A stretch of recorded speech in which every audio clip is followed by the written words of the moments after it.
number one as a weapon. And he gets the football through the middle of the field, and there's traffic at the 35-yard line.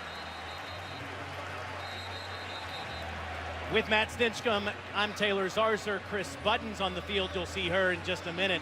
Stinch, from 3 wins to 6 wins for Will Muschamp in year one to 9 wins last year. Now the goal is to win the SEC East. Absolutely. Well, I mean, if we continue on this trend line, you end up with 12 victories, right? And I think the biggest area of progress that South Carolina is going to have to make is on the offensive side of the football. We're going to get to see it right now. A lot of changes were made towards the end of last season. Obviously a change with the play caller. Brian McClendon, a first-year play caller, that philosophy, they want to be more up-tempo and they want to play to the strengths of their players, and especially their quarterback and Jake Bentley. They have the weapons on that side of the football. Now can they complement what was a defense that was really what propelled them to a 9-win season in 2017. There was an unsportsmanlike conduct penalty on South Carolina that went on Shameik Blackshear, so South Carolina has the football at their own 20-yard line, and Bentley immediately with a toss ahead to Debo, and Debo breaking tackles gets near the 30. Bentley, the junior, by way of Opelika, Alabama, where he played his high school football, but he's a South Carolina kid. His father, Bobby, of course, the legendary high school coach at Burns High School for a number of years, winning 4 state championships, trying to limit those turnovers this season. This is Rico Dowdle, who's battled injuries each of his first 2 years in Columbia. Will Muschamp says he's his best back. He gets him a first down. Also already in this game for South Carolina, their 3 most important playmakers, they've touched the football. Obviously, Bentley's going to get every snap. A carry for Dowdle early for positive yards, and of course, Debo Samuel on the fly sweep.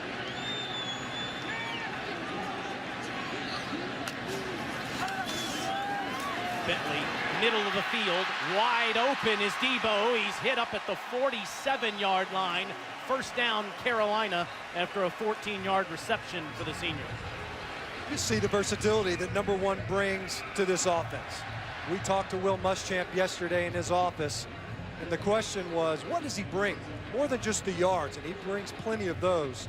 And he said confidence. When you've got a guy like number one in your lineup, it elevates the confidence of all the teammates in that offense.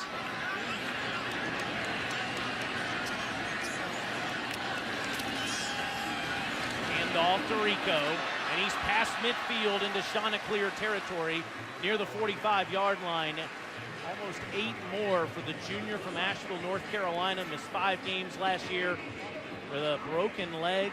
Came back for the Outback Bowl and was the team's leading rusher in that game. Had 8 touchdowns as a freshman. You'll see A.J. Turner, who started the most games for the Gamecocks in the backfield last year, as well as Tyson Williams, three-headed monster for Coach Muschamp and running backs coach Bobby Bentley. Second and short, Bentley underneath, dropped by Dowdle out of the backfield. They're rocking and rolling up until then. The protection has been superb. See Coastal, they're committed really to only 4 rushers. They're not adding to that pass rush. Clean pocket.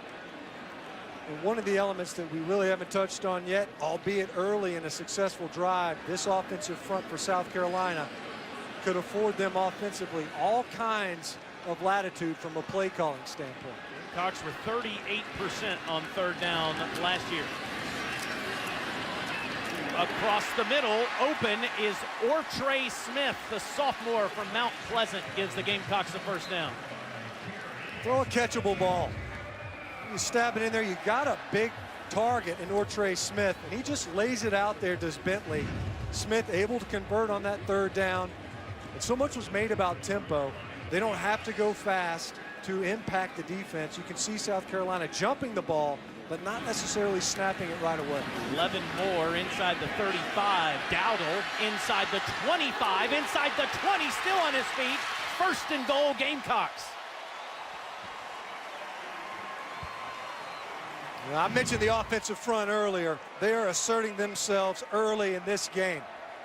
You see big Zach Bailey pulling around from his left guard spot, but Jacob August there on the edge as well. The tight ends doing a good job on the perimeter. 29 on the last play. A few here, right to the doorstep. Touchdown.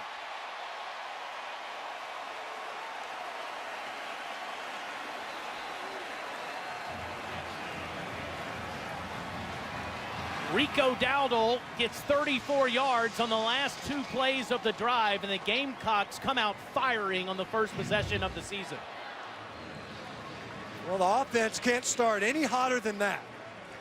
You get your playmakers the ball, you muscle your way down there, stab it in there on a couple of passes, a 3rd down conversion, and you come away with a touchdown on your opening possession. 7 yards, 14 yards, 8 yards, 29 yards, 5 yards. That's a pretty stat line.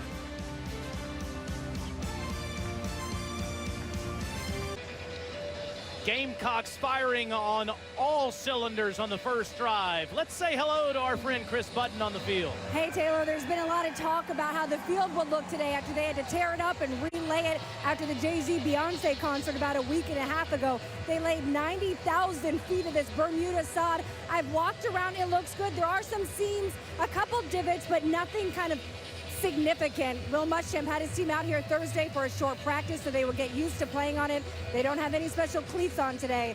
Will Muschamp said he'd do it all over again if it meant they could all go to another Jay-Z Beyonce concert. Big time. There 9 days ago. Hey, you got to respect the hustle, right? I mean, how about the grounds crew? They had to take this whole thing up and relay it. That's impressive. Heck of a turnaround, and he was serious. No big deal meeting with us yesterday about that as Parker White kicks it deep to the Chanticleers, and they will get it at the 25-yard line. You know who's at that concert? Let's go to the studio and Peter Burns. Thank you, Taylor. It was a good concert. I'm actually looking for fireworks here as well. How long would it take Ole Miss to score against Texas Tech? How about 30 seconds? DK Metcalf, 58 yards to the house. 2 plays, 69 yards. That's a nice score, 7-0. Toddy feeling it there at the beginning of the game in Houston. Oh, man, DK Metcalf, he's grown. I mean, that's the son of a former All-American offensive tackle that can run. Ole Miss's receivers are dudes. Yes, they are dudes. Not just guys, dudes. Marcus Outlaw in the backfield for Kilton Anderson, the quarterback, and the Chanticleers, and already a flag. Delay of game. Offense, 5-yard penalty, still first down. Mark Perlis, our SEC official today, as the Chanticleers try to get started here on what will now be a 1st and 15. Well, you come out here, you get punched in the mouth pretty early in this game. And head coach Joe Mowgli has said, look, I anticipate South Carolina being, at the end of the season, a top 10 team. You don't want to open your offensive possession with a penalty like that. Kilton Anderson played in 6 games last year for the Chanticleers, and will throw on the first play and is underneath to Malcolm Williams, and he gets free down on the sideline. There is a flag again. If this stands, it's a big gain for Coastal of 24 yards. They're going to find ways to get Malcolm Williams the football, probably their best player.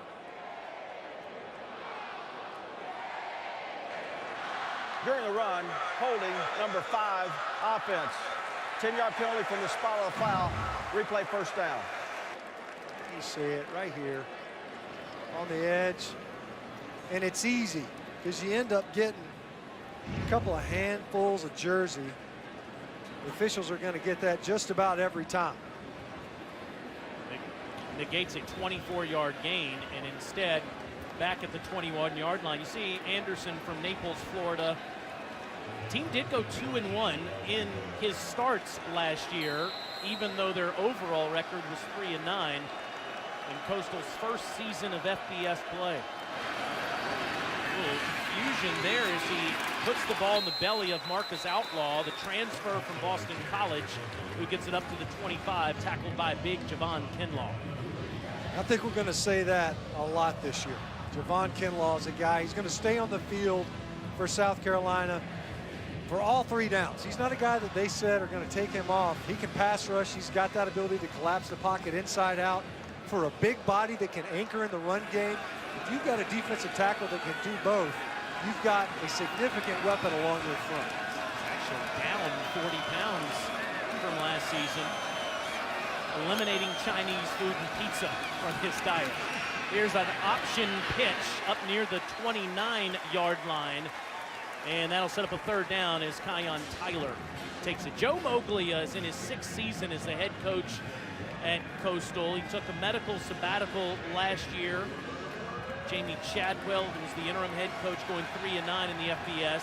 Moglia, the chairman of the board at TD Ameritrade, so much success off of the field, did take the shots to the FCS playoffs 4 times when they played at that level. Watching his team on the 3rd and 7 here.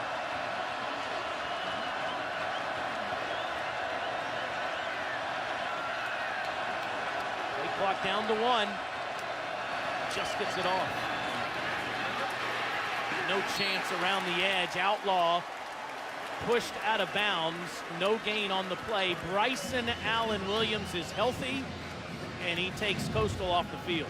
You see Bryson Allen Williams, number 4. Does a great job because his eyes were inside, but he's able to adjust laterally and keep from getting flanked. You talk about a loss last year, Deebo Samuel on offense, but when Bryson Allen Williams went down versus Kentucky, South Carolina lost an excellent edge player on 3rd downs. You saw it right there, his athleticism in space. Ryan Edwards, who was terrific as a receiver last season, is back as the punt returner here, and he takes it at the 28.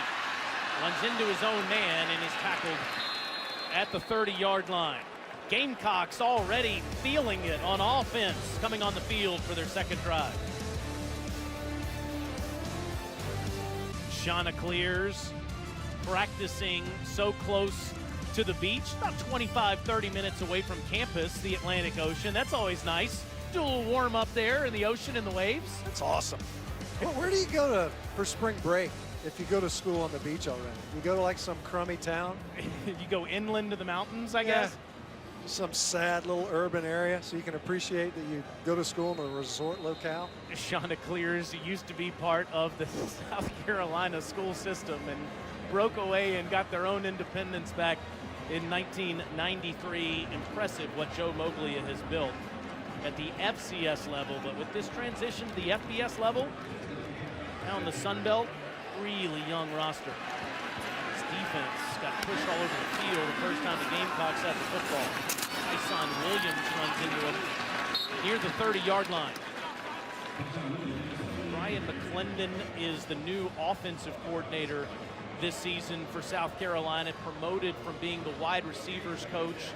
Brought in Dan Werner to be their quarterback coach. Stinch, despite a 9-win season, this offense was one of the worst in the SEC. It was. I mean, they really survived on defense and opportunistic plays off the turnovers. Otherwise, they knew they had to be more productive offensively. Underneath throw is a good one, caught by Brian Edwards up at the 35. You know, part of what made that first drive go so well for South Carolina and for B-Mac up there as a play caller was the first down efficiency. You know, the worst play they had on the opening play of each fresh set of downs was 5-yard gain. Now here, obviously, they're having to chip away a little bit more, only the 2nd, 3rd down they faced in this contest. To get to the 41. Right side to Smith, makes a man miss. What a show of athleticism there by Shy, who had an outstanding freshman season. First down. Easy pitch and catch right here. You see, Shy Smith is a guy that can make a play for you after he has the ball in his hands. You don't have to run a route deep enough to convert the sticks. Let him make a man miss. And of course, he's going to do that a lot this season. Sophomore from Union, South Carolina, that 53-yard touchdown catch against Michigan. Play action. Now to Williams out of the backfield. Look at that. Hurdles a man inside the 40-yard line. To the studio with Peter Burns. All right, thank you, Taylor. Your guys talking about Deebo Samuel being electric. How about Ole Miss's Jalen Jones, 3rd in the SEC in return yards last year? And whoop, whoop, he gone. That's right. Ole Miss 14-7 in a game that may have 9,000 points. Back to you guys in Columbia. Well, what's the over-under on how much longer, Stinch, that game lasts than this one? Would you say an hour and a half At longer? least, yeah, at this rate, you know, if Tyson Williams keeps making runs, he and Rico Dowdle, then I think that there's a real good chance they continue. Now, Williams just left the field, and A.J. Turner back in the lineup. I thought was due to injury there after that hurdle. Already using all three of Coach McClendon and Muschamps tailbacks, and there's no drop-off whatsoever. First down, Carolina inside the 25, 17 there for Turner. It's an attitude run. You got a lead block up inside in the A gaps. Those are the gaps on either side of big Donnell Stanley. You did a great job getting downhill. Big 10 this time. And it's Debo dragged down near the 16-yard line. Shoestring tackle by Mallory Claiborne. You see him rolling guys in and out. A lot of tight ends in these formations and the personnel groupings early on. Something that the coaching staff said we might see a lot of. Casey Crosby coming in now at tight end. And to be able to look out there and see number one, if you're a play caller, you know that you've got a multi-purpose tool that can break open a game at any moment. To your point, the whole team exudes confidence with him out there on the field, and they hand it to him this time. They did it a lot of that 2 years ago, and he's inside the 5, first and goal. Line him up in the backfield.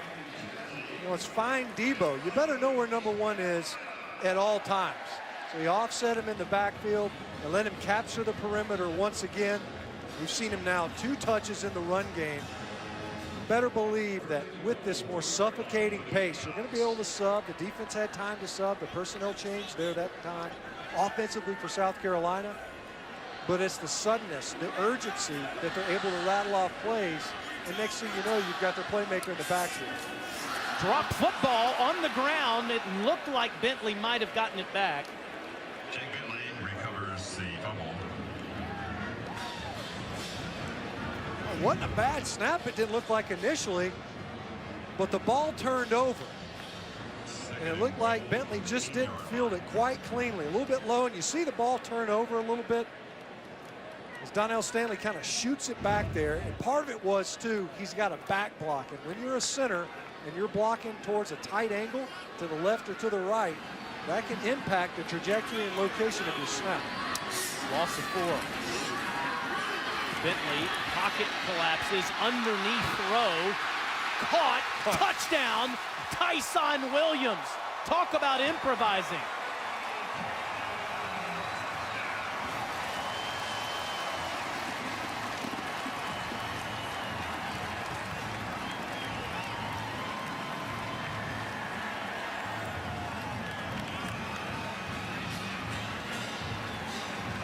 Bentley got a big block from Keel Pollard, and Williams had wide open space. And it's a touchdown, 13, make it 14-0 with Parker White's extra point. Bentley, 8 of 9, 76 yards and a touchdown. He's found 6 different receivers. Tyson Williams hurdling men. And then Keel Pollard in the end zone. Gamecocks up 2 scores. Teams might be. South Carolina Gamecocks off to a terrific start against in-state rival Coastal Carolina. This is only the 2nd ever meeting between these 2 schools that used to be affiliated with each other. Gamecocks beat them 70-10 here in Columbia 5 years ago. Parker White kicks it over the end zone, and the Chanticleers will start at their own 25-yard line. Coastal Carolina, look at this roster. They have 67 freshmen, Matt, on the team this year. It's just so difficult, you know, especially when you're playing up. This is a Power 5 team that they're facing now. You see, last year was rugged for them, largely because of Joe Moglia, right? You don't have your leader, health issues, but part of it, too, is the roster turnover. That's a lot of young faces that are going to have to take the field this year for the Chanticleers. Picked to finish last in the Sun Belt East Division. That conference will have a championship game for the first time. Colton Anderson runs for 6, stopped by Keir Thomas. Yeah, they want to just, at this point in time, see if they can't slow the game down a little bit. You open up your first offensive possession with a penalty, so it's hard to dig back out.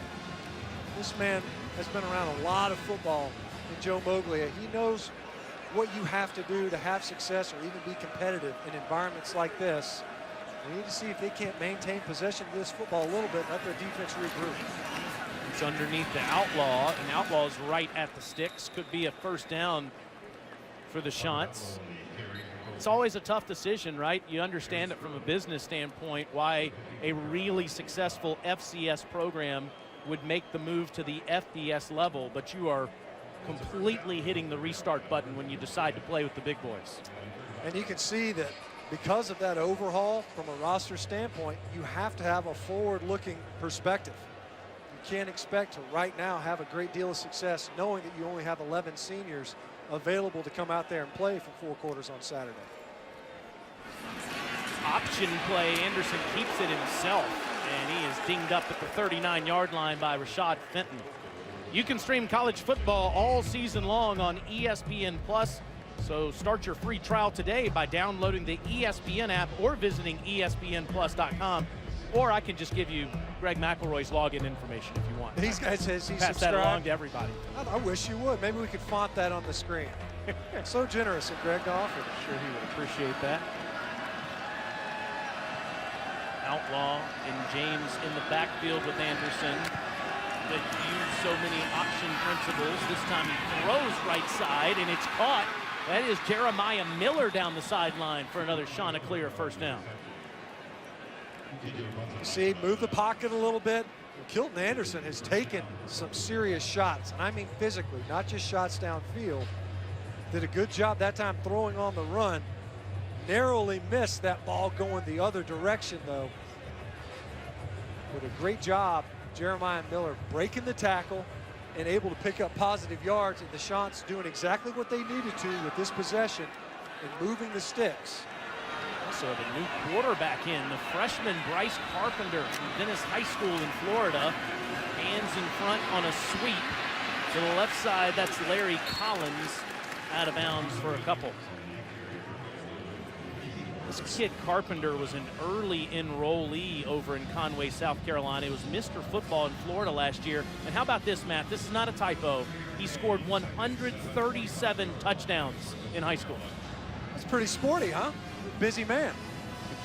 Goes back to the sidelines after one play, and clearly he's the future for Joe Moglia, but back to the current and Colton Anderson. You see the Chants using multiple formation sets. This time in that diamond formation, 3 backs in the backfield with Anderson. Trouble with the snap. Straight ahead, though, Marcus Outlaw has no trouble running behind his offensive line for a first down. Defensive coordinator Travaris Robinson, we were talking with him yesterday. He mentioned playmakers, but he also said part of the challenge will be it's the first game of the season. We've got some guys in there. We got to make sure that their eyes are where they need to be, that they're lined up where they need to be.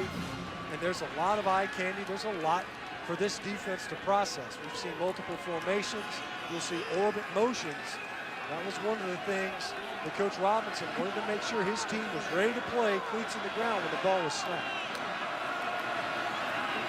Alex James straight ahead inside the 35, stopped by DJ Wanham for 3. You can see the Chants having a little bit of success on some inside run concepts. They're creating angles with their offensive front. This is a salty defensive line for South Carolina. You're not just going to Tonka truck them off at the line of scrimmage, so you better create some type of advantage for your offensive linemen. You're seeing a lot of pin and pulls where the adjacent lineman will block down, and then one will loop behind and around and climb up, almost like a lead blocker to the second level. 8th play of this drive as Anderson fakes, slings it down the sideline, incomplete inside the 10-yard line. As J.C. Horn, the true freshman, was there only the 6th true freshman that has started for South Carolina in the last 10 seasons. Where did Coach Robinson light up when we started talking about J.C. Horn? You talk about a talent that they have in him, and it's not just his physical skill set, it's his mentality. He said even the other guys on the team, they said, we got one in this true freshman. He wants to compete. He wanted to make sure in drills he was going up against the best that the Gamecocks had at wide receiver, and that's pretty good when you look at Edwards and Samuel and the Smith boys. 3rd and 7. And a whistle. And another flag is going to come in here at the end of the play on Wonnum after the whistle had occurred. Of course, Wonnum's going to say, I didn't hear the whistle. I'm already bending the edge. And he was coming from Anderson's blind side. That was a nasty shot that Anderson took. But of course, Wonnum is sitting there and he's telling his coaches, look, I couldn't hear the whistle. It's a late timeout coming from the Coastal sideline.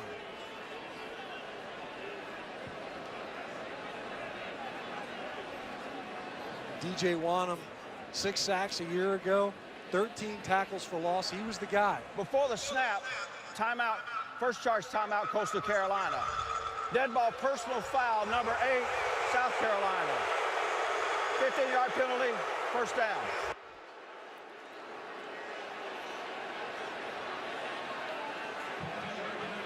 Okay, we'll take a timeout on the field with the Gamecocks up 2 touchdowns.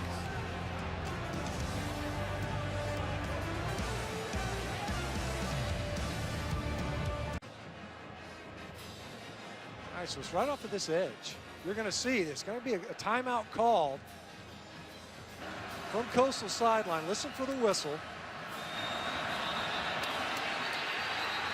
See Kilton Anderson, and he's just standing there. He hears the whistle, of course, and DJ Wonnum, he's rushing the passer. Now, you know, the difficulty is that he's in pass rush mode.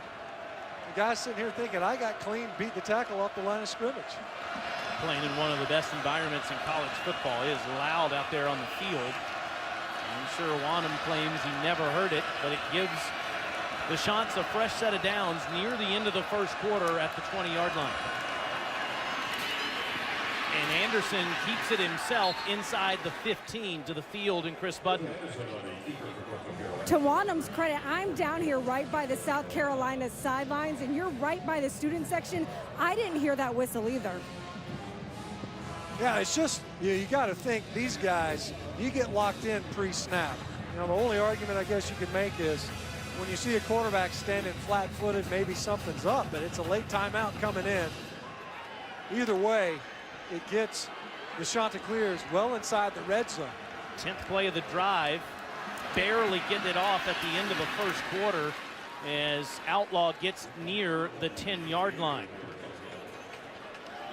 South Carolina looking great on offense at the start of the 2018 season as Will Muschamp wants to play with tempo this year and contend to win the SEC East. Off to a great start against the Chanticleers. Chanticleers of Coastal Carolina did next to nothing on their first drive, but how about drive number 2, gashing the Gamecocks down the field. They have a 3rd and 1 at South Carolina's 11-yard line as we start the second quarter. And 8 of those 10 plays have been on the ground.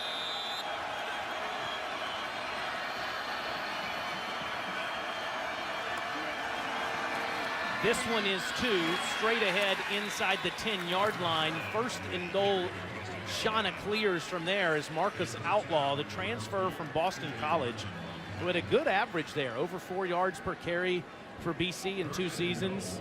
He's turned into Coach Mogley's bell cow so far. The 5th first down of this possession.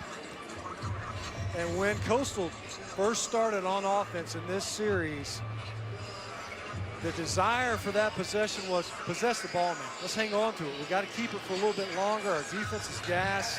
They're facing an offense that's marching up and down. They've done more than that. They got a score opportunity here. Anderson, no place to go, will lose yardage as he is collected by Stephen Montauk. and Bryson Allen Williams. Keir Thomas in there as well. That's what you need. Really, it was Thomas right up in the middle. Did a great job of penetrating quickly. The guy that they flexed inside and outside. Get a negative yardage play and slow him down. One thing that Coach Muschamp told you, Stinch, is that he's still a little concerned about depth on the defensive side of the football, especially on the line when it comes to being game ready. These guys are being challenged here. 2nd and goal from the 10. Empty backfield for Anderson.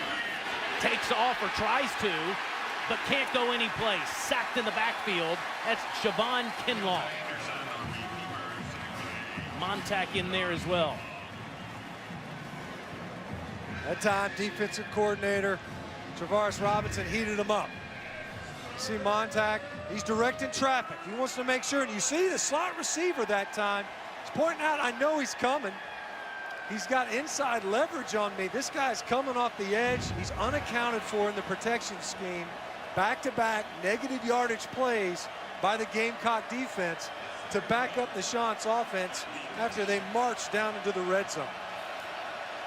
13th play, snap from the 15-yard line. They'll have to wait. Timeout.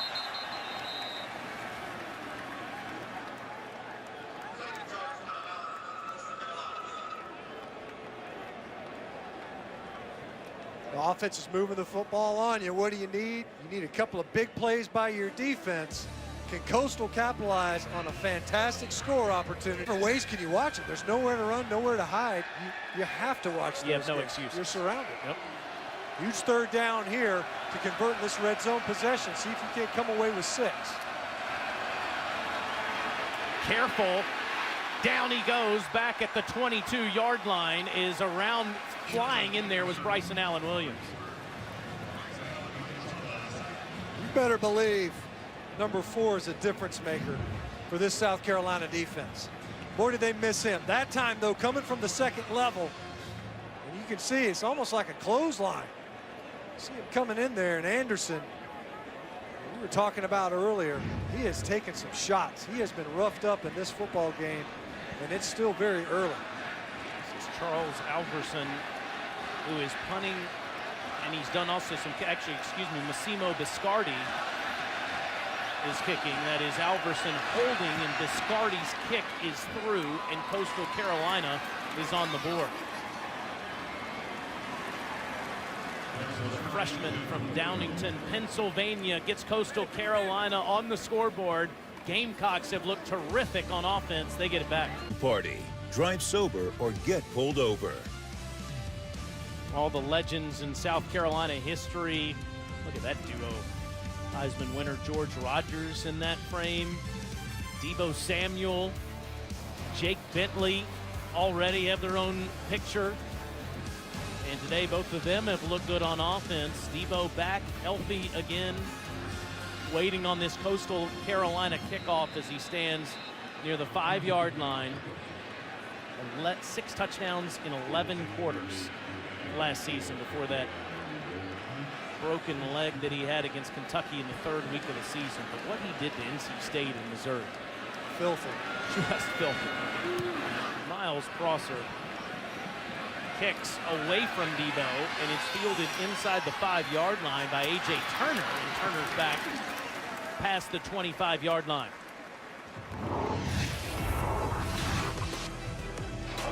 Deebo came out in Bank of America Stadium in Charlotte last year and was terrific in the 3rd game of the season against Kentucky. He took a catch to the house after a couple of kick returns that he went deep with in Como and in Charlotte.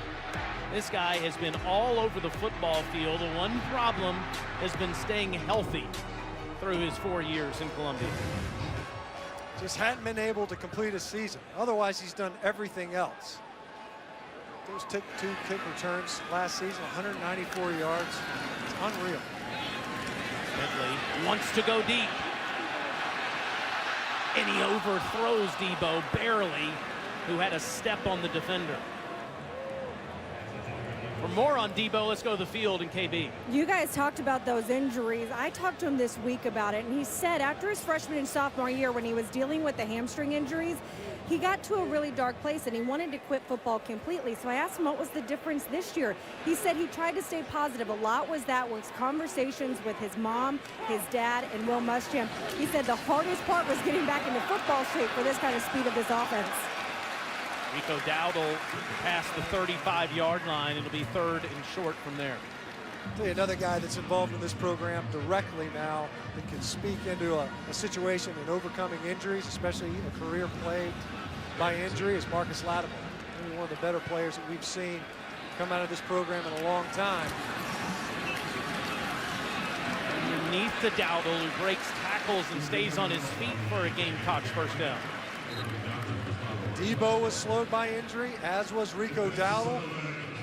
A guy that was able to battle his way back, play in the bowl game, and in this game, we've seen already that the rushing attack, there is a focus. They're going to be intentional. We want to be physical in the ground game. Number 5 looks to be the leader of the pack in what could be a resurgent rushing attack for South Carolina. He's got 58 yards, and he steps over to the sideline. Tyson Williams, his 2nd season here after playing for the other Carolina up in Chapel Hill. Takes it up to the 43-yard line. So far up front for South Carolina, they've done an excellent job of covering up the defenders. If you're a ball carrier and you're approaching the line of scrimmage, what you don't want to see is color. You don't want to see another team's jersey before you get to the LOS. And right now, these ball carriers for South Carolina are clean into the line of scrimmage. The yards after that are up to you. Fake in the backfield, but a mistiming there with Shi Smith as Bentley throws behind him. That's one that Bentley's going to want back. And you saw him a season ago, one of the things that they like so much in their quarterback is that he thinks quickly. And he can activate that football quickly. Knows where to go with it. It's not just a mode that you stay in offensively that you want to be tempo. It's got to be a guy that can process quickly, something that Bentley can do, that time just off target. Cox are 3 of 3 on 3rd down. This one a 3rd and 6.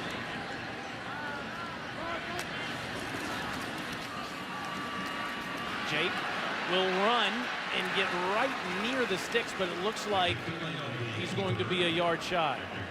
Jeffrey Gunter was in hot pursuit. Coastal was content to play coverage that time. Bentley nowhere to go with the football to be able to convert. So the first time now, they're going to stay in on the minus side of the football field. See if they can't convert a 4th. And it looks like they've done it. How about that stench? First game of the season. Not even into Chanticleer territory, and Will Muschamp all offseason said, I want to play with more risk, more confidence, more swagger. Well, there's an example of it. You look at it right there. You know, that's on the heels of a 15-play drive. Your defense was out on the field a good while in minus territory. You give the ball back. That's another easy, perhaps, scoring opportunity for your opponent. Instead, the offense converts and does a good job of picking up on the QB sneak.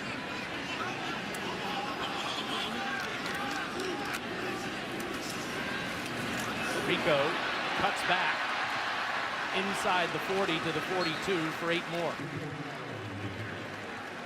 You know, the only difficulty for the running backs on a lot of these carries is what hole do you want to hit? Look at this gap.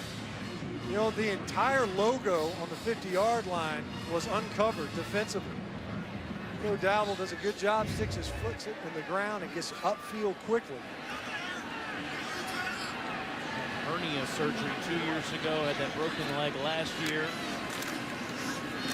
100% right now, 1st and 10 Gamecocks inside the 40. Right now, we talked to Muschamp yesterday. So what are you looking for out of this offense? There's a lot of things, a lot of different places you can go. You think maybe Debo Samuel's the first guy. I want to see him. Let's see him touch the ball. He said, no, I'm really excited about this run.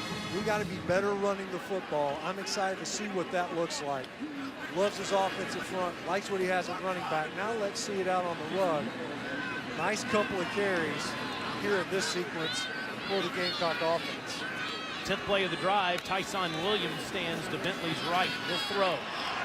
One-on-one, incomplete. No flag comes in yet, or Trey Smith was battling for it. Second down. Now that's the element of the offense that we haven't seen yet. It's the downfield passing. And one of the things that they talked about with this shift, we'll take shots downfield. Yeah, that's a good no call. It's physical at the ball. Both players had an opportunity to make a play on it. Falls incomplete. Mallory Claiborne, that defensive back, with a nice play there as Williams around the left side stays in bounds until he reaches the 32-yard line. It'll be 3rd and short from there. Silas Kelly pushes him out for the shots. Taylor, that's the piece of it that was one of the new elements. They want to be more aggressive with the downfield passing. They feel like Bentley's default setting is, I want to be aggressive downfield. That's one thing we haven't seen yet, and what has otherwise been a very proficient and balanced attack offensively.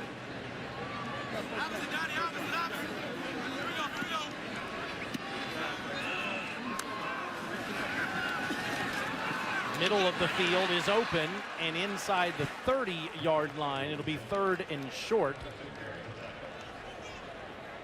As Josh Vann, the freshman from Tucker, Georgia, made that catch.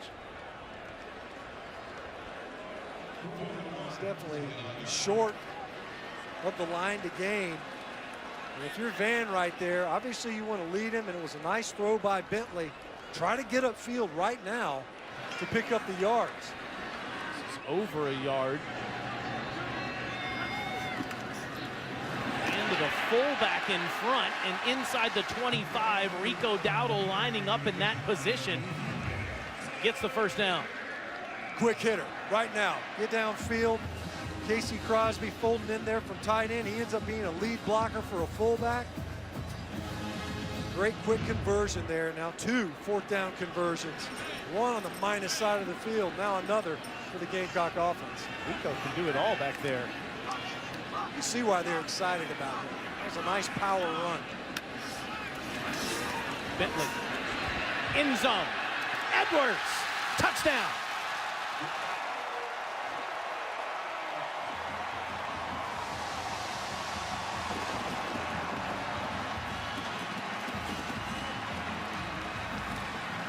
This guy was the star last season after Deebo Samuel went down. They say one-on-one with him isn't a 50-50 ball. It's 70-30. Yeah, you like your odds then, don't you? Why don't you throw it towards number 89 and make him, let him make you look good? And he can do that. Parker White's extra point is good. Coastal Carolina had a 15-play drive and had to settle for 3. Gamecocks come back with a 14-play drive for 7. They're up 21-3. That guy Jake Bentley is feeling it right now. 10 of 14 passing, and he just found his friend Brian Edwards. He's hanging out in the shade. It's a 1st down play right here, and you see a big heavy run formation. So you see a couple of tight ends. Here's Brian Edwards in the slot, and the middle of the field is open. So you're just going to have what ends up being a play action pass. Freeze the safety just for a moment. You got a mismatch. Linebacker trying to carry one of your best receivers all the way downfield. Jake Bentley knew what he had pre-snap and knew he was going to come to his leading receiver from a season ago for a touchdown. And now he gets to hang out in one of those little porches they got down there on the sideline. That's always nice. Notice they don't have one on the other side. Feels like well over 190 at kickoff. Chanticleers will get it at the 25. And now let's go back to the studio for an update on Ole Miss with DirecTV. More for your college football thing, PB. All right, Taylor, we know Ole Miss for passing the ball, but on 4th and 1, they give the rock to Scotty Phillips, what a lot of people consider the top JUCO commit in the country. He goes 39 yards to the house, 24-10 Ole Miss. McLean Carter injured for Tech. Now the Red Raiders have a freshman quarterback in Allen Burrow.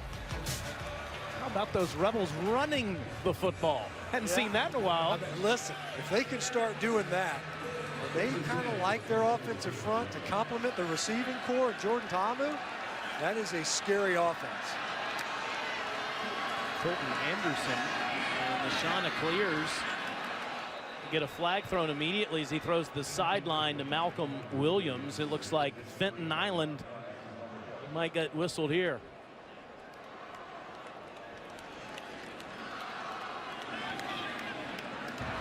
Pass interference, number 16 defense. The penalty is a first down at the spot of the foul. See Fenton there, singled up on the edge. Physical through this route. I don't know. You know, look, you got both of them fighting their way through that route. I guess what they're saying is right there at the end, Fenton pushed off. You can tell that Fenton's not overly concerned about it. Quick hit and throw. Ended up being a back shoulder. I don't know if that call we're going to see throughout this season. It looked like it was pretty physical throughout on both sides.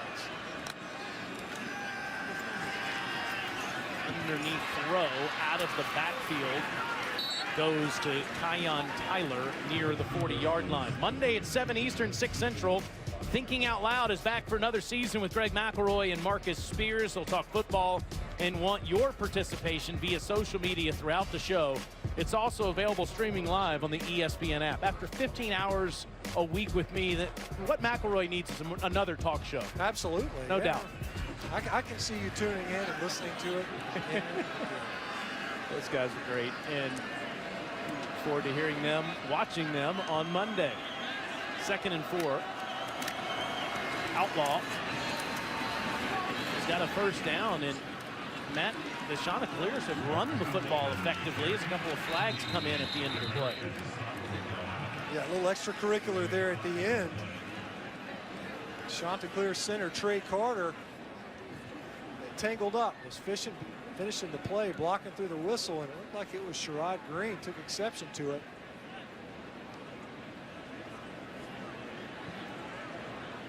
See Coach Muschamp not pleased. After the play, unsportsmanlike conduct, number 44 defense. Penalties 15 yards from the end of the play, automatic first down. That was number 44's first unsportsmanlike conduct foul of the game. So watch at the end of the play. You see it right there in the middle of your screen, and Green doesn't like it. There's Trey Carter, a little chin music. Coach Carter's like, I'll take it. It's a free 15, and we saw that on the last possession for Coastal Carolina, where they were able to pick up some penalty yardage. Now 2 penalties on this drive already versus the Carolina defense. That's the last thing Will Muschamp wants to see when he's trying to find who the leader of this defense will be after Sky Moore's terrific 5 years, 4 on the field as their leading tackler. Outlaw just barely past the 40. You want your leader? How about number 6?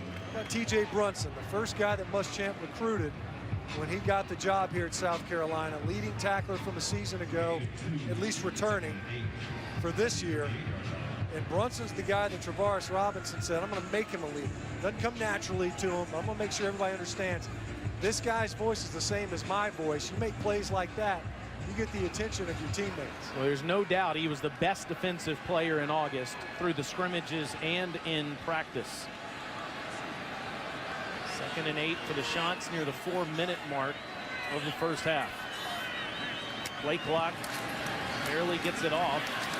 And this is Torrance Marable for his first carry. He was first team All Big South at Presbyterian College last year, transferring over from one of my favorite nicknames to another, the Blue Hose to the Chanticleers. Absolutely.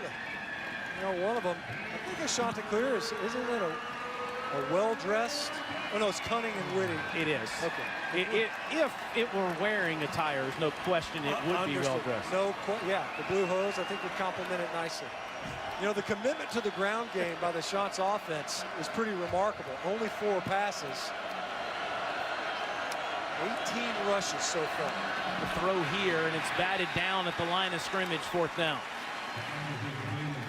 And that's the difficulty, right? And we've seen this all game long. Even when Coastal got into the red zone earlier, those negative yardage plays started piling up. And once again, number 4, Bryson Allen Williams, able to get in there, get a hand in the quarterback's face, and disrupt the rhythm of that throw. We just haven't seen the ball in the air much for the Chanticleers. They've been aided by some penalties.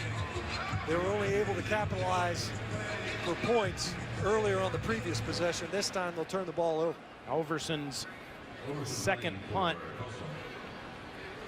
with Brian Edwards standing at his 10-yard line.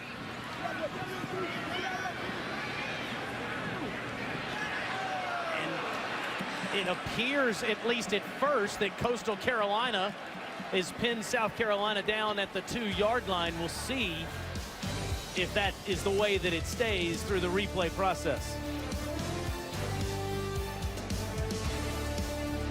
We will have a football at the 20-yard line as the Gamecocks will get it there. It was close.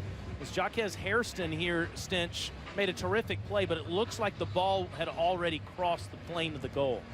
Yeah, the ball's still live here, but it's going to result in a touchback. Great hustle play. And what would have otherwise been really lousy field position for South Carolina to take possession here. Jake Bentley's been terrific. 10 of 14, 102 yards, 2 touchdowns. He has already found 7 different receivers here in the first half.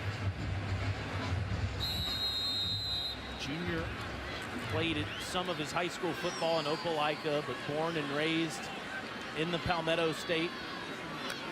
20 years old as he flips ahead here to Debo, and he's ahead near the 25-yard line. Bentley now with 29 touchdown passes.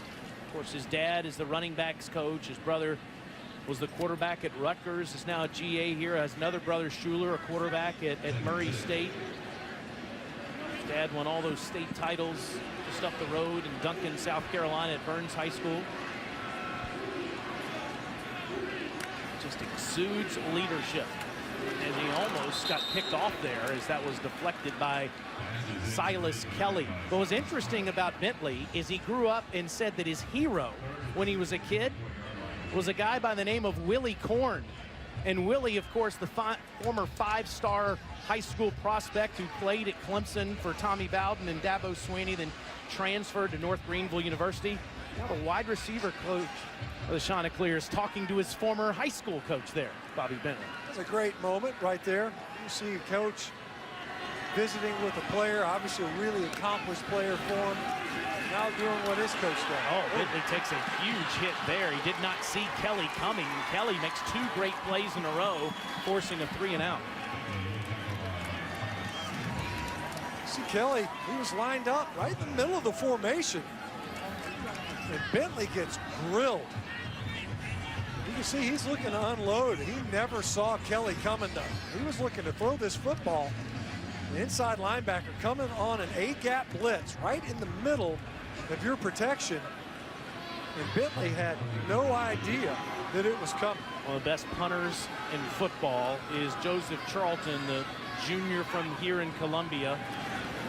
Needs a good one here.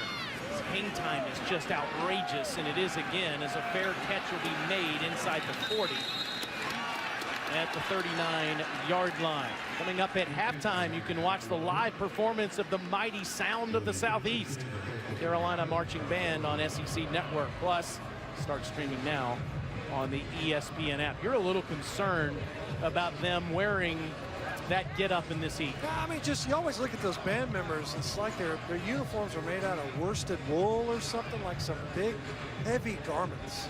Like they're about to load a musket or something. Reenact the battle. Yeah, like a Revolutionary War combatant. Just get them some fluids or something. We can't have the sousaphone player going down. This is going to be such fun this season. That's Outlaw past the 40-yard line.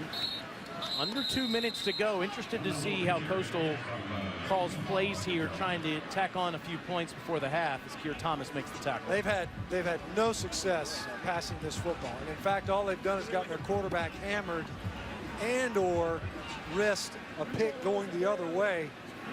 The only success they've had is keeping it on the ground. Of course, the challenge being the clock is not your friend as this half winds down. Anderson keeps it himself, and waiting for him is DJ Wanham. Wanham's a guy, he's going to spend a ton of time in backfields. He did it a season ago, had 13 TFLs. He's stepping it up already in this game as well, bending that edge backwards and backing up offenses. And why not call timeout if you're Will Muschamp? with 1:14 left on this third down coming up. See if you can't get the ball back, get a little bit of time in, squeeze another scoring opportunity for your offense. But in the meantime, the other perspective, from Coastal's perspective, their quarterback getting popped around.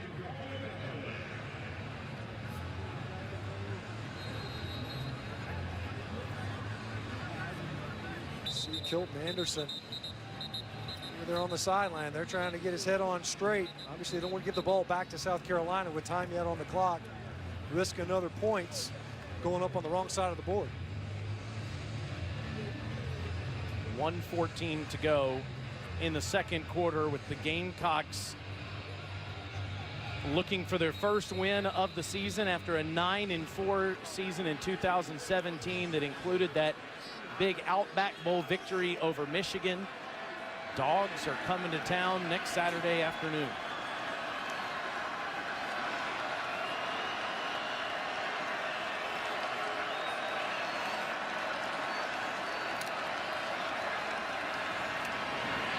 Quick pass to Williams, and he's bottled up at the 40-yard line, fourth down.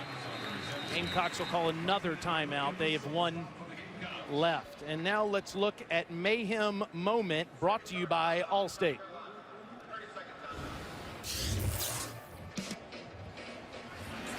Kilton Anderson has been crushed in the first half today. Yeah, we've seen many times, obviously a penalty on that shot.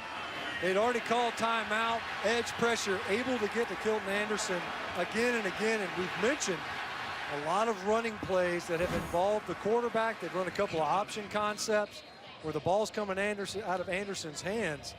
But in those option plays, if the quarterback does his job right, that defender is going to grill that quarterback even as he pitches it. Anderson, I don't know, they must have like one of those Tide pins or something for his jersey, because it should be green. He has been hammered here in the first half. Smart kid, 3.5 GPA, graduated in the spring with a degree in interdisciplinary studies. Had a 4.0 through the college football season last fall. Started his career at Fresno State, then went to New Mexico Military Institute, finishing up with the Shants. Overson with his third punt. It's a short one. And a fair catch made by Edwards inside the 25. Next Saturday at 10 a.m. Eastern, 9 Central, the SEC Nation traveling pregame show is right here for number 3, Georgia and the Gamecocks, with Laura, Marcus, Paul, Tim, and Lauren as they break down everything from the gridiron to the grill for week 2 of the college football season. SEC Nation presented by Pilot Flying J, right here on the SEC Network, also streaming live on the ESPN app. You played in here in that game, Stinch, and you have certainly seen it in person. That's about as good as it gets in the SEC.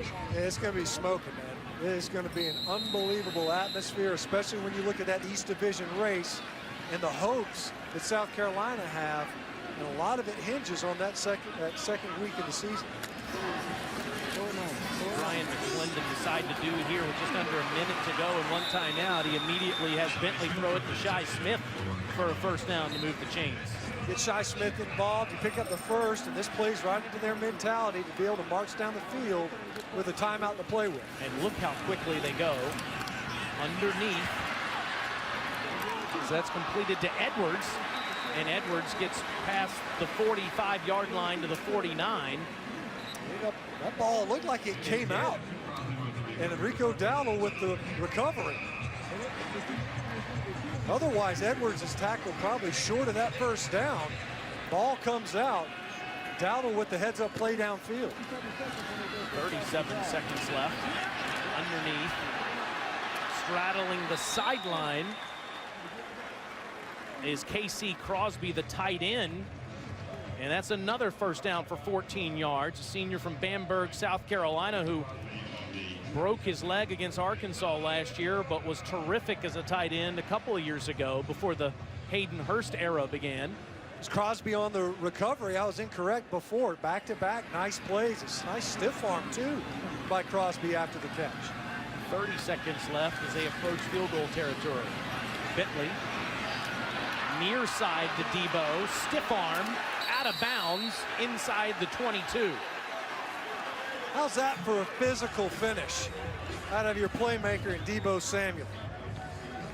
Secure the catch, deke inside, and then you're just trying to throw defenders down on the ground. He was looking for the choke slam after that catch. Now you're in red zone fringe with 22 seconds and still the timeout to work with. The middle of the field is in play. The bubble to Dowdle. 15, 10, 5, touchdown.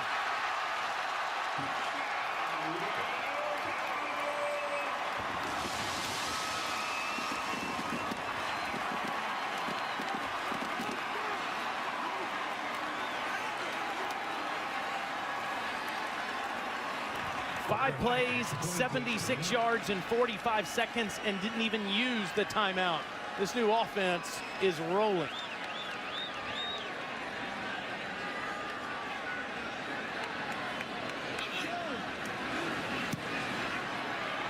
Extra point is good. Bentley 5 for 5 for 68 yards and throws his 30th career touchdown here. So you just sucker him in. Slow screen right in the middle. Here's Dowdle. He's just going to release and get lost in all the traffic. And he's got an escort downfield that allows him to get into the end zone. Great job by the offensive lineman, baiting the defensive front upfield. You know, you got those guys thinking, I want to rush the passer. You're in a 1-minute drill mentality. You hit him with the screen, and Dowdle's able to capitalize on it. 97 all-purpose yards for Dowdle out of the backfield and 2 touchdowns in this first half. I mean, we talk about Samuel coming back and being an all-purpose contributor. Dowdle has great hands out of the backfield. He plays well in protection. He's an every down back. We've seen him on a short yardage, able to convert, lined up at fullback, showing that versatility and the role that he can play in this offense. And you could see the comfort zone that they were in. Marched right down the football field. Urgency, sure. No sense of panic.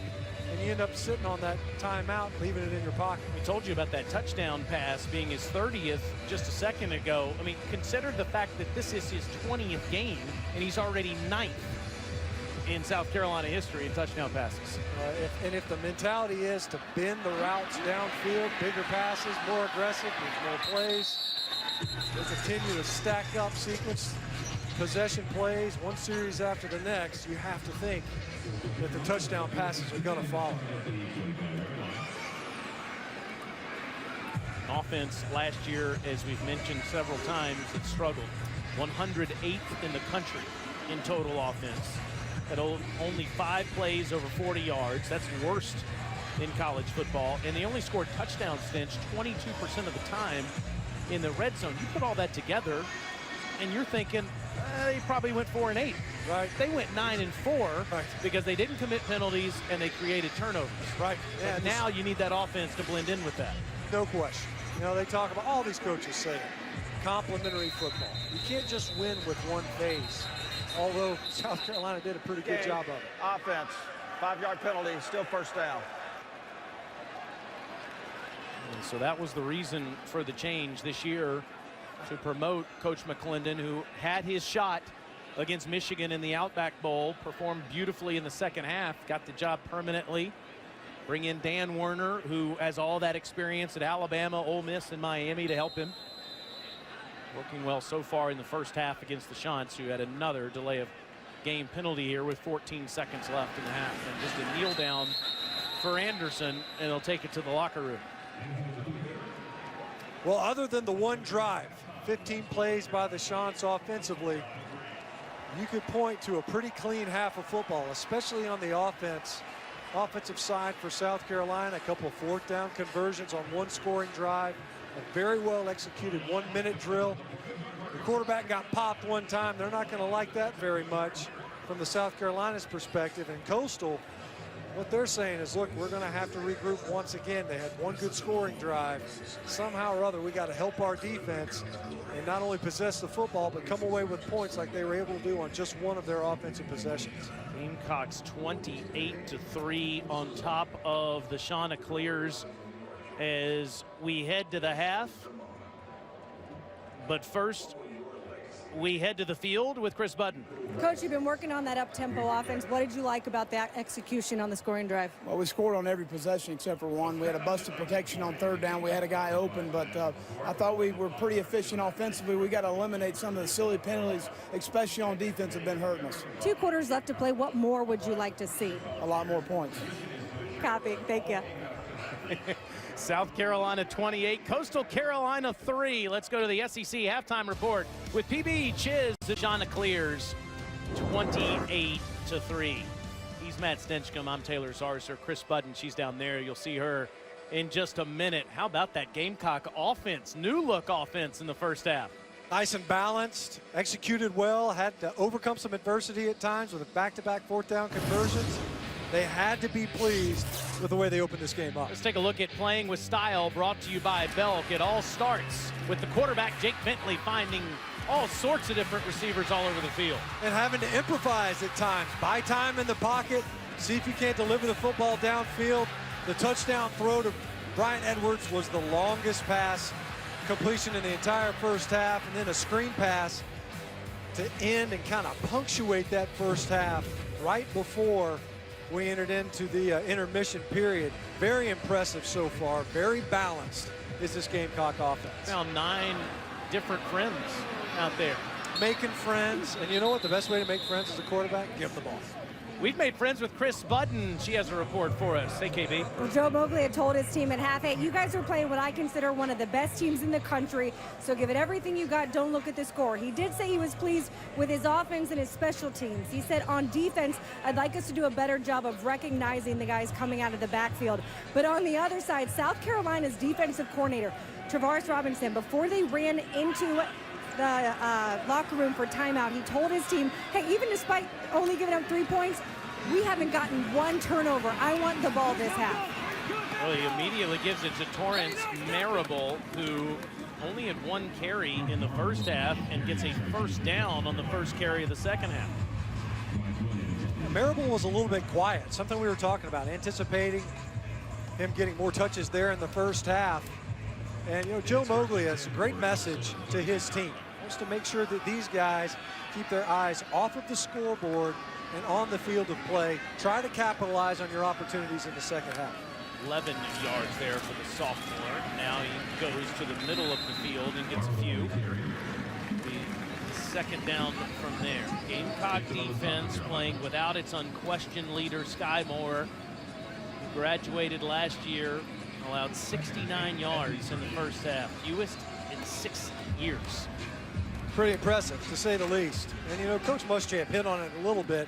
Some disappointing penalty scenarios that extended drives that were fueling some of those possessions for Coastal. Obviously, you want to clean that up, but otherwise, there's been nothing by way of a passing offense for Coastal so far.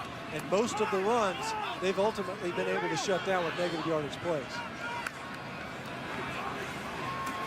Anderson keeps himself around the right end, takes a big lick out of bounds, and takes a coach with him. TJ Brunson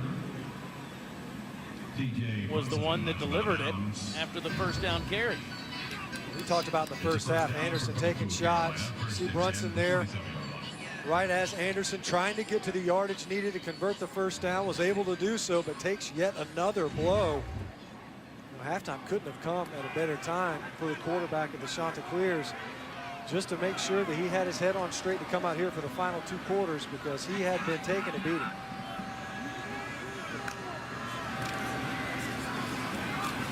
Again keeps it himself and gets lassoed to the ground by Kinlaw.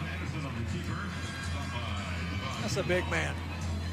Javon Kinlaw, 6.5 feet tall, 305 pounds. Does a great job of using those arms. Great long levers, able to get offensive linemen off of his body. He tracks down the line of scrimmage well. Moves pretty well, but you don't have to that much when you can reach out with those arms. Got to be, what, 40 inches long. He's a lot better than he did this time last year. It was 345 down to 305 now. Anderson wants to throw. Right side, wide open, is Malcolm Williams.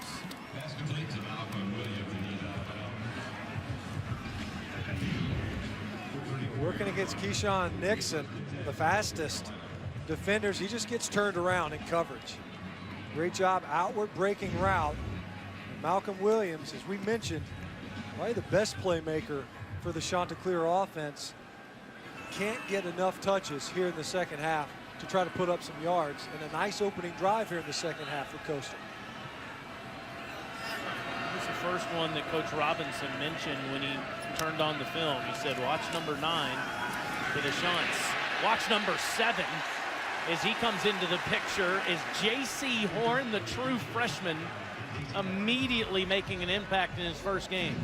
So we saw Stephen Montag able to get pressure in the first half from a safety position. This time, it's J.C. Horn coming off of the edge, lined up right off the line of scrimmage.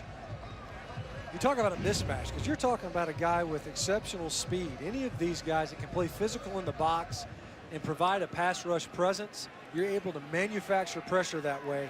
Nice play by the true freshman. Freshman from Alpharetta, Georgia. Far from where you are, Stinch. Underneath throw as Kion Tyler makes the catch. He's up to the 40-yard line now. J.C. Horn, his father is Joe Horn, a great wide receiver, of course, who played most of his career with the New Orleans Saints. And Coach Muschamp said that Joe has been around the team, came to scrimmage a couple of weeks ago. Terrific 12-year career in the NFL. Made several Pro Bowls.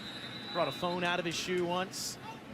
That's right, the old phone in the shoe trick. Yes. Exactly right, shoe phone, circus. An injured player on the field. Back to Columbia in just a moment. Well, you don't want to see this. Big DJ Wanham, one of the 3 sophomores in school history that was the permanent team captain last year, now as a junior, having trouble putting any pressure as he walks off the field. You know, it happens so fast. He's trying to jump over the attempted cut block. You see these offensive linemen on a quick pass, a quick swing pass. You're trying to get the defensive end's hands down.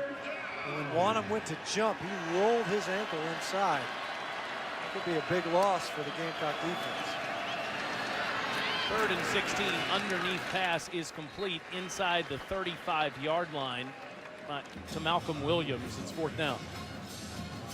That time defended by Jamias Williams, a guy from a season ago. Was a pretty big playmaker for South Carolina. As a freshman, came in undersized guy, and was a little bit banged up, didn't participate in spring. And he's going to play. Coach has talked about that after having a pretty good freshman campaign, but they have recruited well at that position. They have other playmakers as well. Now this is Massimo Biscardi from 50 yards. There's a flag. Looks like Keir Thomas in the interior of South Carolina's line is coming across, but Offside, defense, 5-yard penalty, still 4th down. So make it a 45-yard attempt. See Keir Thomas right there. Just couldn't quite hold his water, trying to get a good get off, because on those long field goal attempts, the trajectory of the ball is usually a good bit lower. Thomas was on the side of the ball where you got a chance, you get your hands up, you might mess around and block a kick. Trying to get good push, and ends up giving Coastal 5 extra yards on this attempt. Biscardi from 45 yards right down the heart.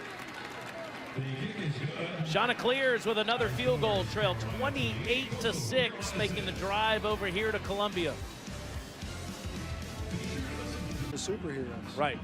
And if I'm an elephant, am I punching with my foot? Why do you not use your trunk? Right. Right on the Cardinal. Seems like that's the most dangerous element to the elephant. But from a 1-2 combo, you go with the trunk first. Miles Prosser will kick it deep to Debo Samuel. I did want to see the Chanticleer. I did too, so badly. Debo runs up to the 10. Still on his feet. Uh-oh. Uh-oh. This guy is so electric. He's tackled at the 36-yard line. Get the Coach Muschamp says they don't have those catapult systems and track their activity.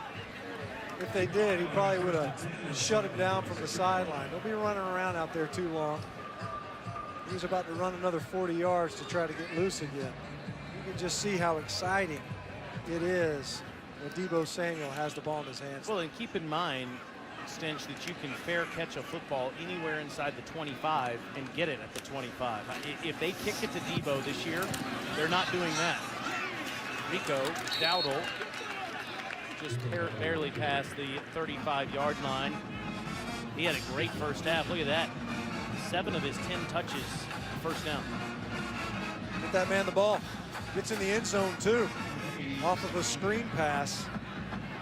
They haven't had a 100-yard rusher since 2013. It was Mike Davis. And Rico Dowdle's knocking on the door. It won't take long at this rate.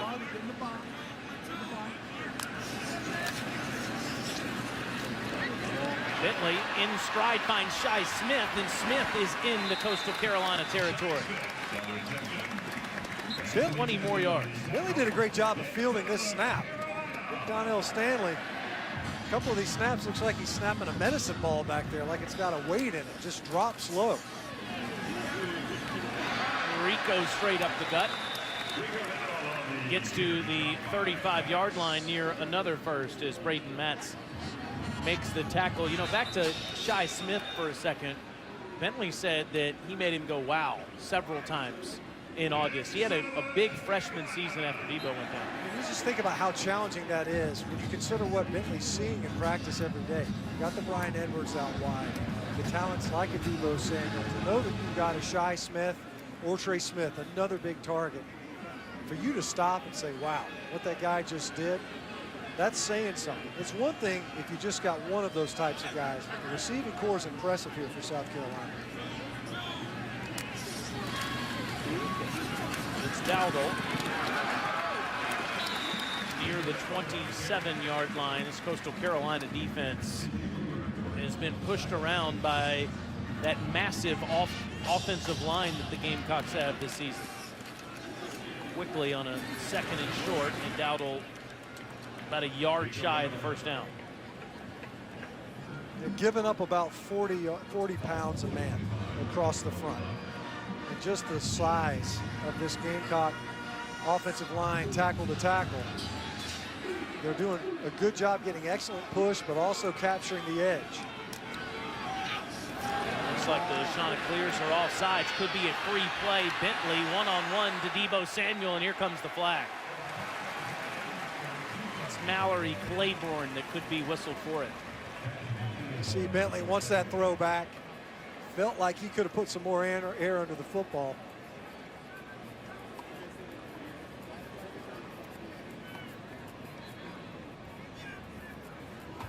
There are 2 fouls on the play. Offside, number 9, defense. That penalty's declined.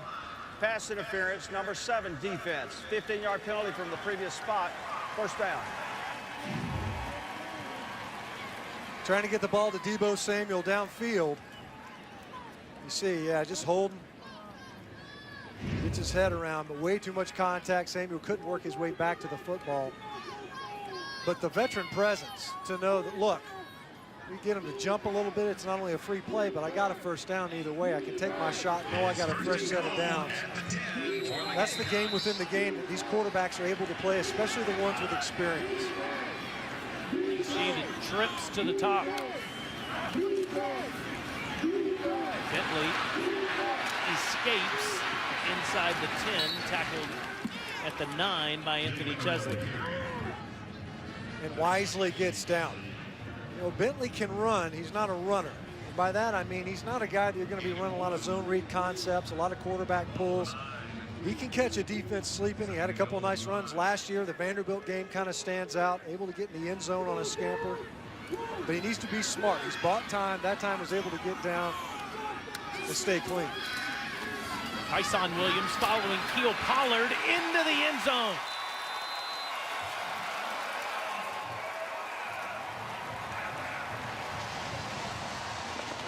Pollard had his own touchdown catch earlier in the game. This time he sets up a great block for Williams and 6 more. The coaches were excited about Pollard. And right there, he's just looking for work. He just got out there looking for somebody else. Looked as if the second level defender sunk inside. Pollard just did a good job of kind of search, destroy, find somebody to do something with. Tyson Williams walks into the end zone. Parker White perfect with extra points today, and Jake Bentley in this new look offense is humming.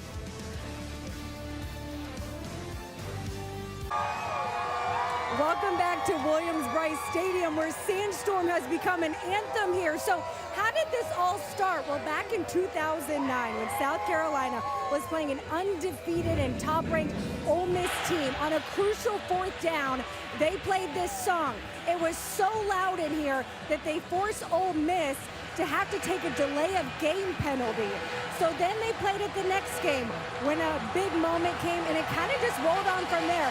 Now before every kickoff, you hear Sandstorm. They started doing it in baseball games and basketball games, and I think this might have been the 15th time already today, guys.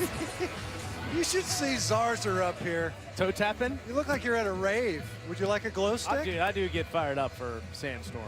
It's one of my favorite traditions in the SEC, and it reminds me of the SEC Network launch. I know that wasn't Gamecock's favorite moment that night against the Aggies, but when they came on, Brent Musburger's going crazy, Sandstorm's going nuts.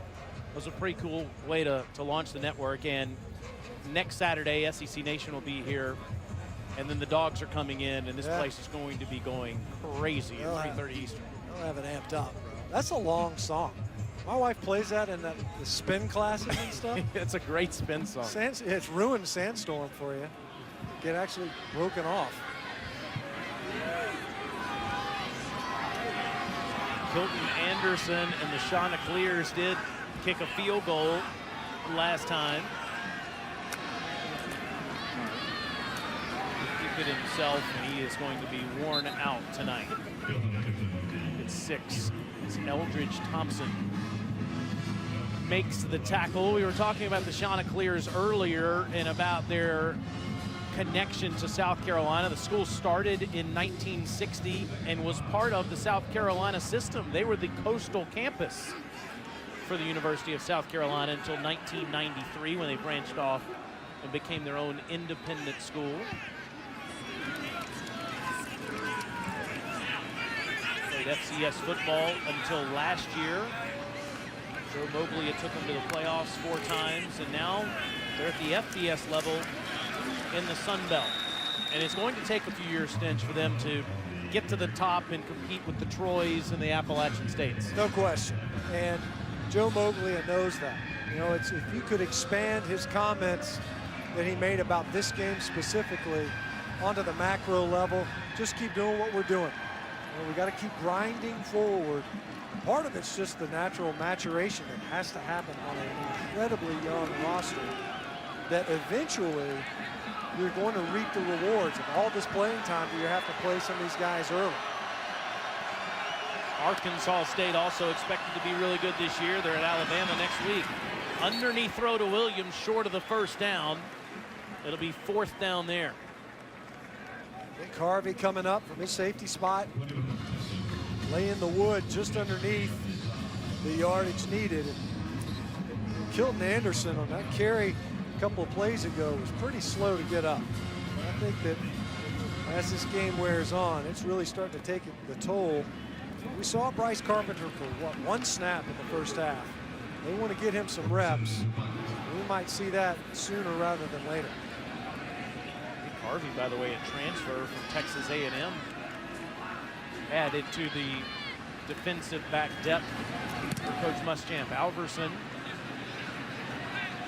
kicks it to Edwards, who calls for a fair catch near the 23-yard line. Coming up at 4, it's week 1 of the college football season, continuing with the Chad Morris debut against Eastern Illinois. Then it's the Dan Mullen debut in Gainesville at 7:30 against the same team he faced to start last season at Mississippi State. And that's our Saturday night matchup. SEC Network alternate channel has UT Martin against Mizzou. And the Blue Raiders, watch out for the Stockstills. They're playing the Doors in Nashville. To find the SEC Network alternate channel in your area, go to secnetwork.com/channel. And all 4 games are also streaming live on the ESPN app. Rick, the head coach, Brent, the 6th-year quarterback, traveling over from Murfreesboro to play Derek Mason and Vandy tonight. Underneath throw to Debo, and he gets near the 25-yard line. Big hit from Chesley.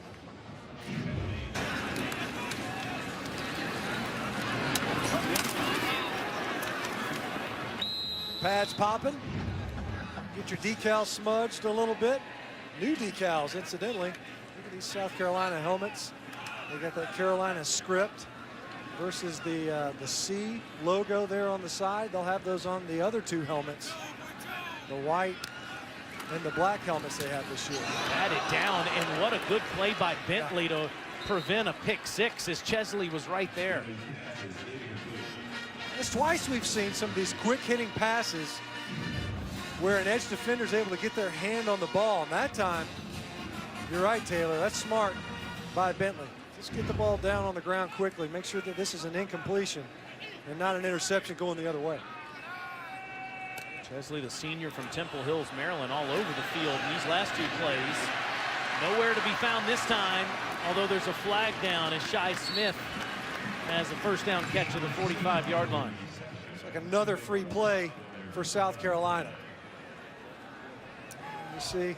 Offside, number 8 and 94 defense. Penalties decline. The result of the play is a first down. Some frustrations at the end of that last play, but what you can see sometimes, especially after you played a couple of quarters, offenses get into a rhythm, and then you have an opportunity to change it up. Defenses get into that rhythm too. That's twice now in this half where we've seen Bentley and the Gamecock offense use an altered cadence and getting free yards and free plays. How about this? 25 pass, 25 rush plays today. The epitome of balance. In the 26th rush, Tyson Williams gets into Coastal Carolina territory fighting for extra yardage. Look, that's how you're able to be balanced. When your offensive line buys your running back enough time to where he can hunt and peck his way up the field. Very quickly to Van, freshman from Tucker, Georgia, with his 2nd catch. And this is the new wrinkle stench this season, to see South Carolina moving with this kind of pace. And what aids them in doing that is the efficiency on first down. You get that gateway yardage on first down, and then you can jump the ball.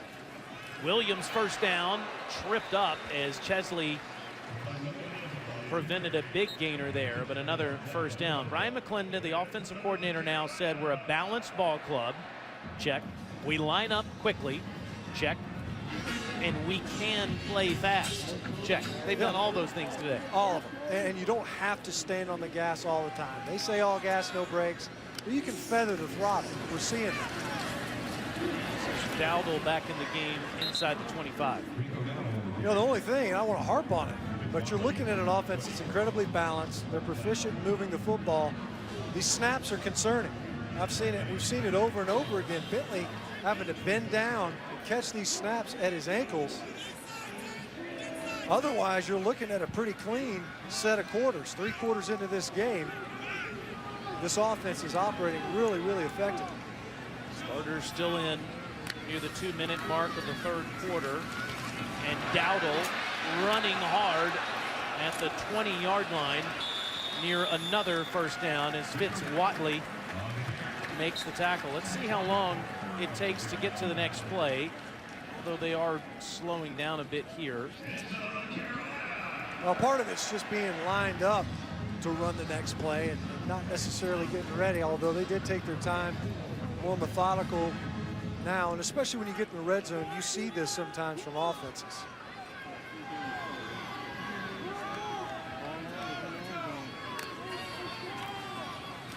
Fake to Tyson Williams across the middle to Edwards, 1st and goal. Man, that looks pretty. Junior from Conway, South Carolina. came into the game with a 108 career catches. You put him with Shi Smith and Deebo Samuel out here on the field. It's a dangerous offense. And not only how physically imposing they are at the line of scrimmage, how they finish these catches. Very physical with the ball in their hands. That was pretty quick. A strike to Deebo, but through his hands. At times, just a little too hot. You know, another gateway play. You get down there, you see Bentley thumping his chest a little bit. That's on me. Take a little bit off of that one. Right now, we've seen them incredibly effective this year in this part of the field. You know, we're 3/4 into the season. Last year, this was an area of concern. You got to come away with points in the red zone. You want 6s, not 3s. Which they've been perfect in doing so far today.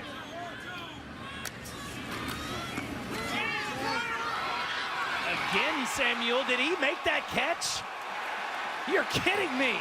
Touchdown.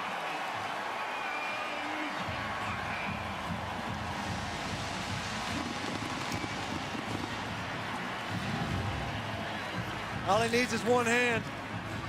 And you see his right arm being held down by Mallory Claiborne. Deebo's like, look, all I need is my outside arm. Reaches up.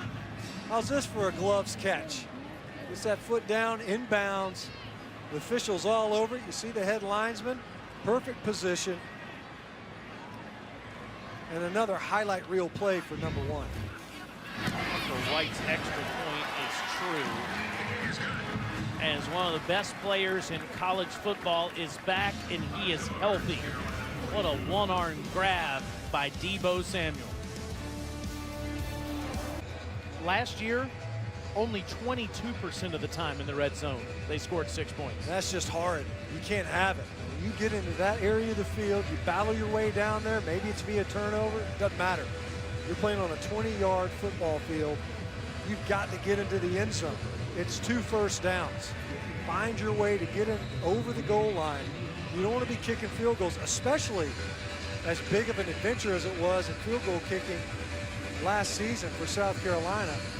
All the more reason you want to make sure you're kicking for point afters, not for field goals. This kick is going to be a touchdown back. Well, no turnovers yet today, but that defense is trained, Chris Button, to always find the football. It is. It's something that Travaris Robinson, the defensive coordinator, stresses in every meeting. He says, I know every DC across the country says they want the ball, but we want it more than anyone else. They talk about it first thing in the meeting, so much so that they have props. These are footballs attached to springs that they nail to the wall. They come in and they punch them on the way to their defensive meetings. It's an idea he stole from Dan Quinn when they were together at Florida. Quinn now with the Atlanta Falcons, but there are footballs all over the place. Not a turnover yet today as Kilton Anderson stays in the game. And that's a completion to Jeremiah Miller. No, but you can bet that defensive unit's talking about it. That was another thing the defensive coordinator Robinson was talking about as you see him there. Look, making the signals onto the field, but his players talk about it. They don't have to come up with some type of a gimmick. That's an actual practical tool that they use to try to hatchet the ball out there, uppercut, punch. They actually name the ways you can get the ball out. Anderson option to the left. This is Alex James, and he's got a first down, KB. Yeah, I've heard the defense talking about it when they come off the field. Hey, guys, we still haven't gotten a turnover, and that's something that Robinson has been very proud of, that he doesn't always have to mention it to his team. They take so much pride in, hey, why haven't we gotten a TO yet? Just 2 seconds left in the quarter. They're not going to get the ball off as we'll go to the 4th. End of the third quarter. And the Gamecocks are rolling 42-6 with this new look offense. Jake Bentley with 4 touchdown passes today. And Rico Dowdle's the first 100-yard rusher in a game in 5 years. All 2017 with those 9 wins off those turnovers. Today they haven't needed them because of this new look offense. Yeah, it's just so impressive a season ago. 86 points that they were able to generate off of turnovers, and they needed them desperately a season ago. And it's surprising because, oh, loose ball. Well, there could be a turnover on cue. The Gamecocks get their first of the football game as Alex James could not handle the football, and Rosendo Lewis, the freshman from Deerfield Beach, Florida, pounces on it. There's Coach Robinson. He's jacked. He's going, why didn't y'all pop that graphic earlier? With the graphic up, we actually are able to pile up the stats on the pitch. Just doesn't look it all the way in. Alex James took his eyes off of the ball, doesn't secure the pitch. And on cue, South Carolina generates a turnover. Well, Chris Damiani and Dan McMahon in our truck can see the future. I didn't really. I'm glad you came up with that.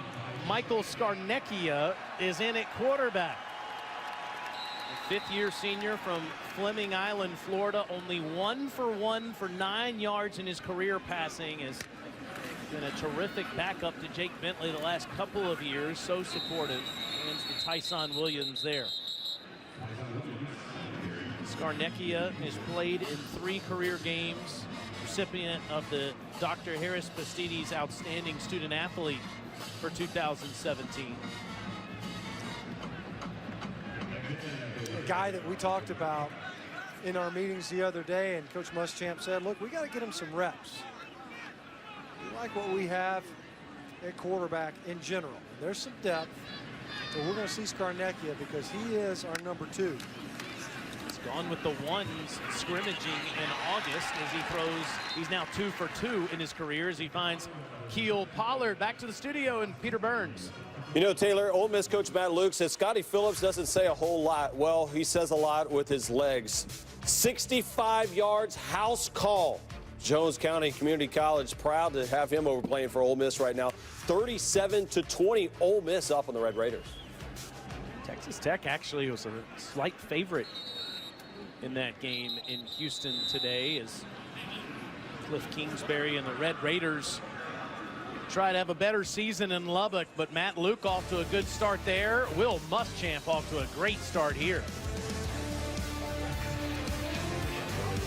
With just under 14 minutes to go. Now, Michael Scarnecchia is 2 for 2 in his career passing for the Gamecocks, unless you count this one when the head ball coach dropped it as the celebrity receiver, Ryan McGee, the celebrity official there, throwing the flag.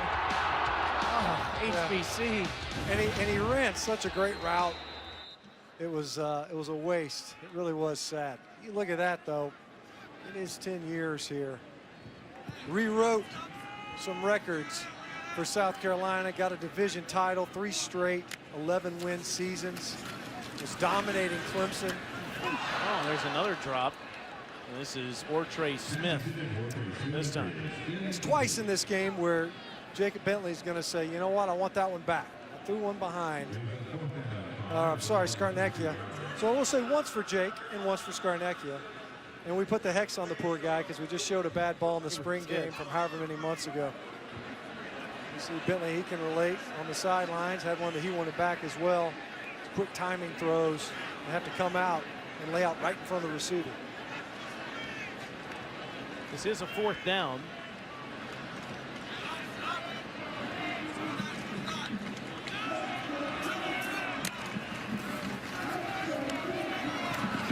And that one's deflected, and Coastal Carolina will get the ball back. We've seen that a handful of times today. Coastal's able to get their hands up, get their arms up in the passing lane. And that's a good way to affect the passer as well if you can't rush.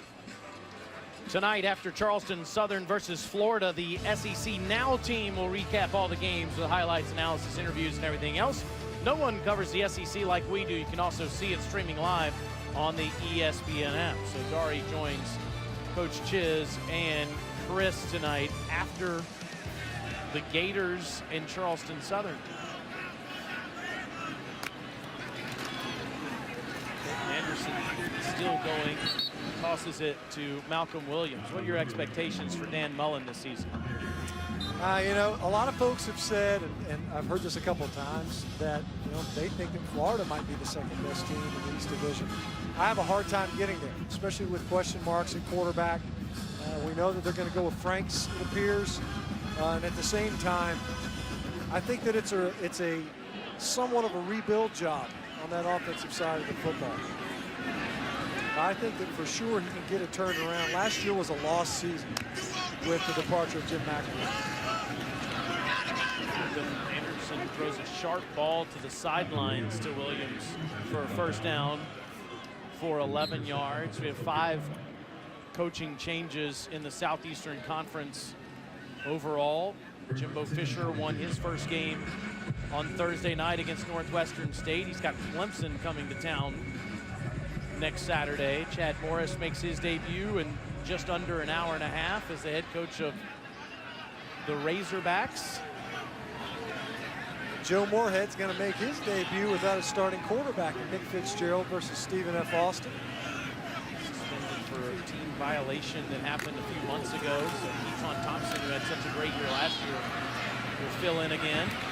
Another first down catch made as Anderson suddenly is using the entire football field, this time to Kion Tyler, and that's a first down into South Carolina territory. And then, of course, next week we'll see Jeremy Pruitt, the head coach of Tennessee. He's got West Virginia today in Charlotte. Have his hands full. You're going to see one of the better quarterbacks in college football and what is thought to be highly touted talent in Will Greer and what can be a very explosive offense. Dana Holgerson at West Virginia typically fields an offense that can pile up numbers. Run this time by Marcus Outlaw, and Outlaw is near the 20-yard line. Coastal Carolina with 3 consecutive first downs. Watch the footwork by Anderson. Quick spin, he reverses out, and then it's just a downhill run. Looks like it's going to hit towards the perimeter and caught South Carolina in a crease. Same thing. It's the longest play of the game for Coastal Carolina that went for 20 yards. It's Outlaw's inside the 20. It went right back to it. You can see Coastal, they've done this a couple of times in the game. They're trying to create space with this big defensive front of South Carolina by widening their offensive splits, trying to get movement pre-snap just by alignment. So you've got 3- and 4-yard splits between the guards and tackles on some of these run plays.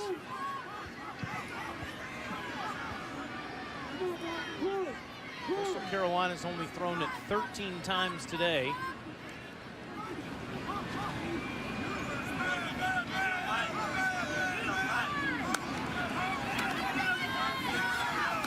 Number 14, incomplete, and the flag comes in as Nick Harvey didn't allow the receiver to make a play on the football.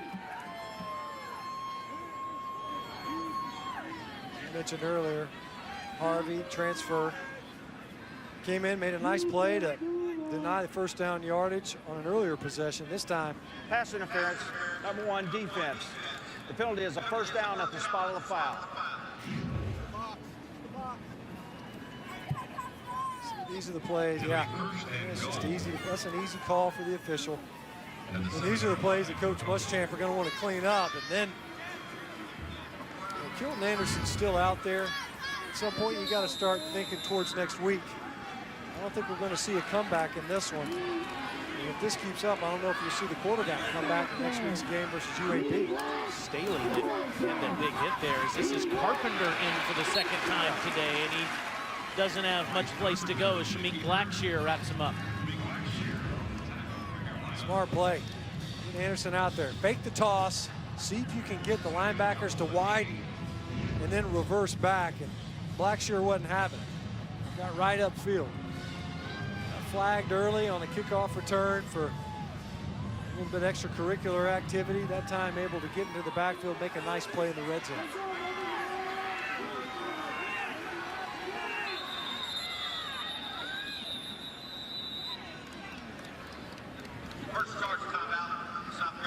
Gamecocks will call a defensive timeout, trying to keep the Coastal Carolina Chanticleers out of the end zone.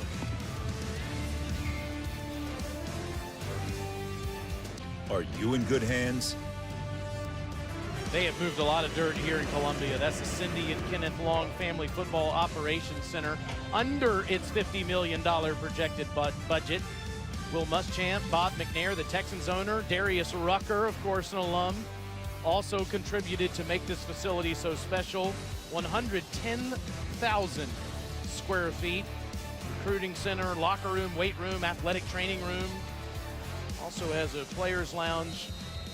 Even has a recording studio in there. I was about to say, brother, some places have slides. This place has a recording studio. To the end zone, that's a touchdown. That is Lee, Javon Lee with the touchdown grab for Coastal Carolina, their first touchdown of the season. And it was Bryce Carpenter who threw that football. Those two connected throughout their high school careers too. Hey, look at games like this. Coastal comes in here, and this builds on what Joe Moglia was talking about. You just go out there and you keep playing. You know, in his eyes, you're facing one of the best teams in the country. Let's keep this in perspective here. Nobody wants to roll over, and at the same time, you gotta keep battling. You only get 12 games a season. You got to take advantage of all 4 quarters. And Chanticleer is able to get into the end zone, and now trying to tack on a 2-point conversion.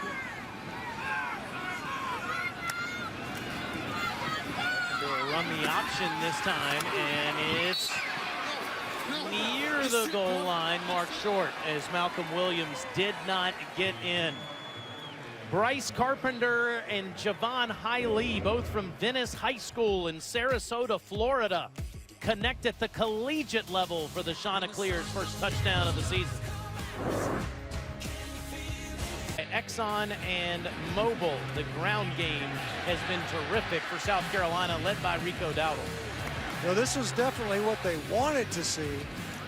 I don't know that you could say this is what you expected to see. I mean, the holes were just enormous. These backs, they're like, you know, they're throwing moves, I think, just to stay in practice because there's nobody to really juke. There's these enormous holes at the line of scrimmage and beyond. Great job by the boys up front, tight ends as well, getting these running backs into the second level.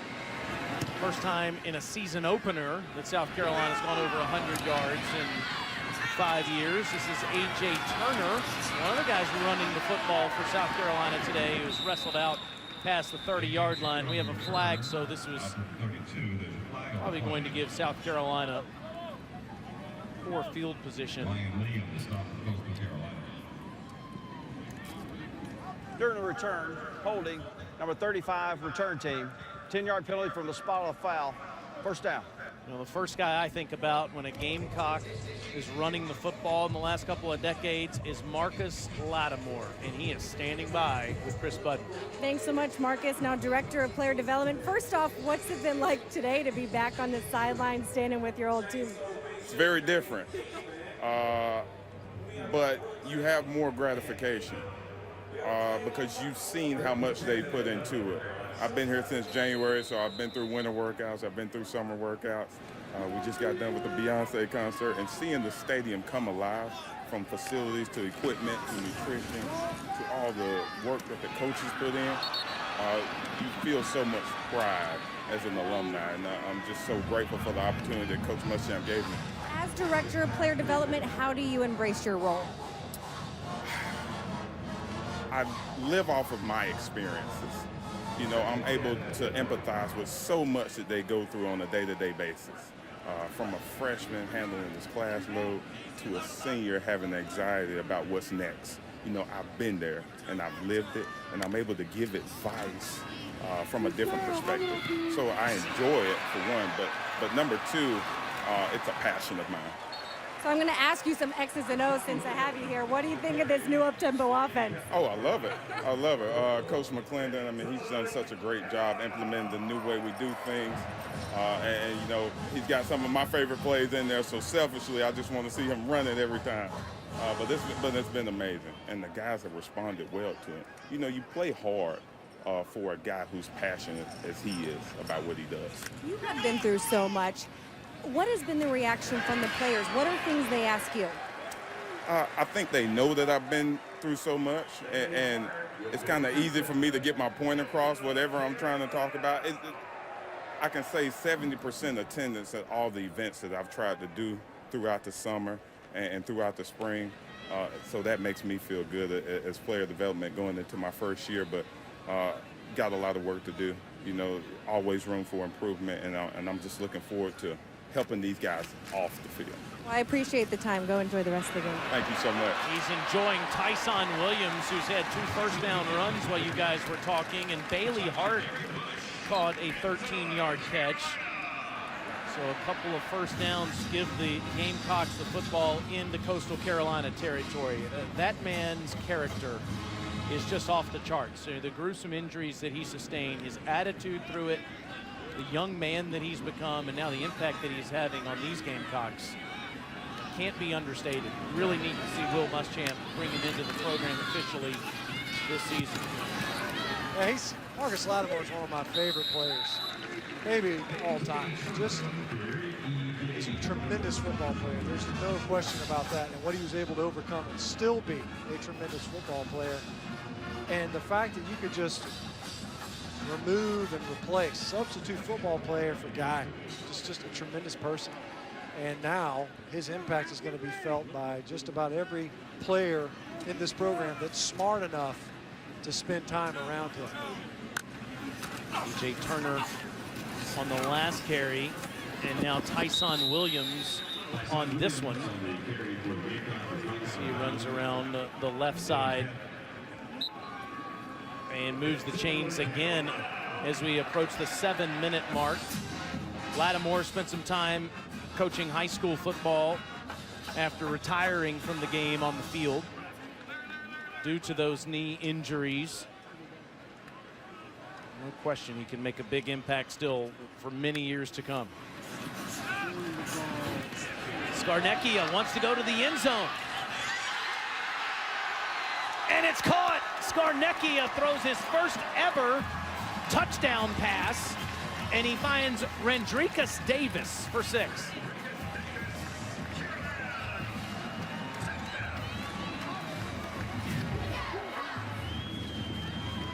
Davis does a great job of fighting through the defender to make this catch. Save your quarterback. Ball's underthrown. See if you can't find a way to at least play defense. And Rendricus Davis does a great job of hauling in this catch for a touchdown. Needed to see if he completed the catch all the way through. What a job he did fighting with Anthony Chesley there. Sophomore from Atlanta, Georgia. Game, offense, 5-yard penalty, still playing a try. Here's one more look at the guy that had a great Outback Bowl with 4 catches.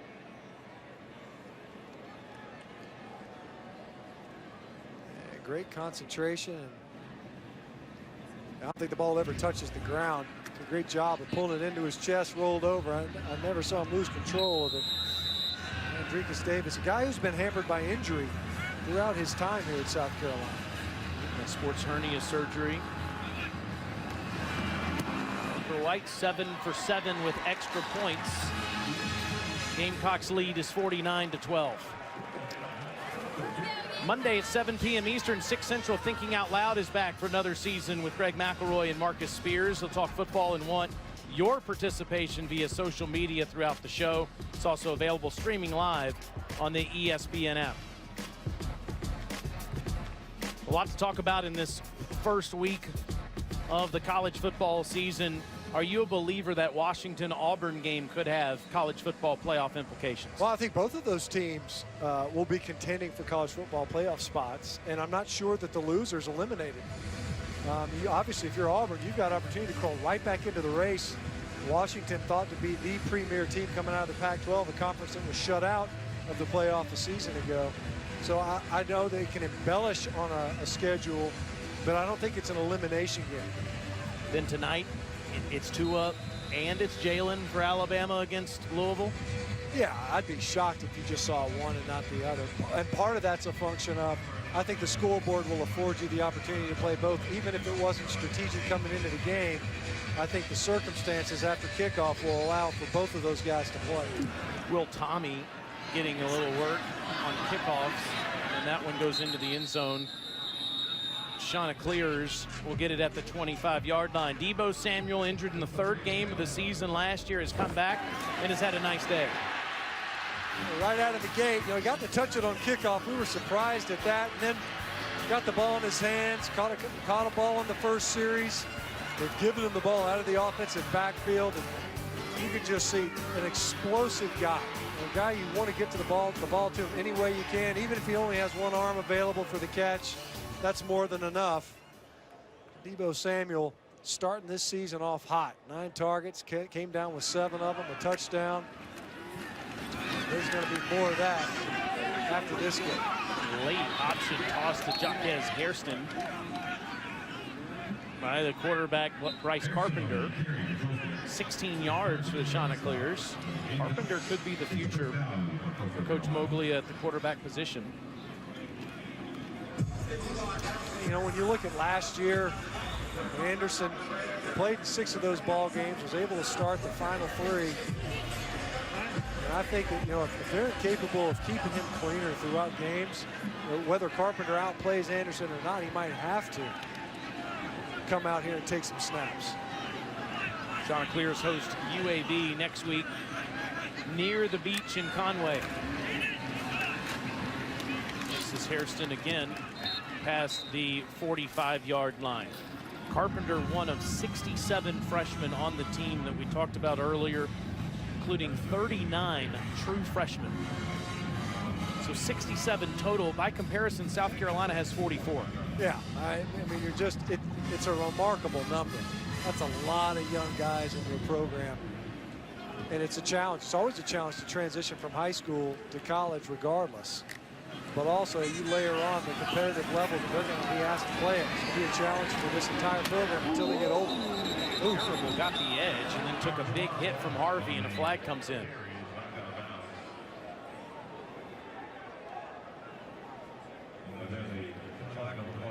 You know, it didn't seem like it was late real time, and or if they're taking a look at it, flag comes out to see if it was a helmet-to-helmet shot for targeting.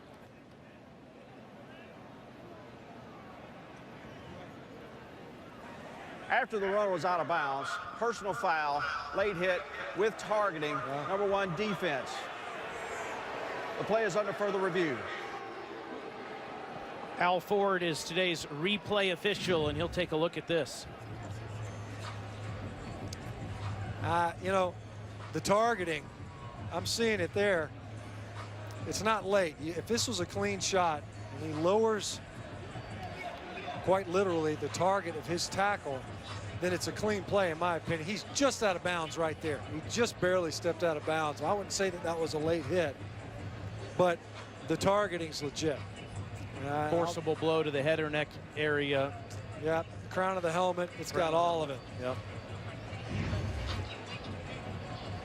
But it's 2 penalties, so were we to separate the 2 out, you know, the late hit out of bounds, if it were cleaner, if the target or the location of the tackle was different, I would have said, I don't know if I call late hit, but for sure, I think the targeting was a legitimate flag. As you see the description, it pretty much checks off the boxes. Especially the very last one that you just referenced. Yeah, he lowers his head. You know, it's in the head or neck area of the player, but he struck with the crown of his helmet. It's in a lot of ways, targeting's the old spearing penalty that was never, ever, ever called. And that's one less body in the first half of the Georgia game, too, if, in fact, Harvey I'm surprised. I'll be tossed out here. Yeah, I'll be shocked if the targeting is not upheld.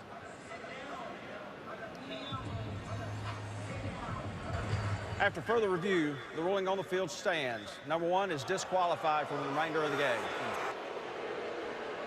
And they're not cumulative, so it's not going to be a 30-yard penalty here. But what we're saying is, and what I was saying earlier, is that the targeting was there. The late hit out of bounds, as a player stepping out of bounds and you go to make contact, I'm hard-pressed to think a flag should come out in that area. But for sure, it was a good call by the official on the targeting element. Carpenter inside the 25 with the pirouette and then overthrows his intended receiver. That is incomplete. That's Isaiah Likely, one of the tight ends for Coastal Carolina. He had it. Likely is as open as you're going to see a receiver, especially down here as the field's condensed. And just overthrew him high and behind.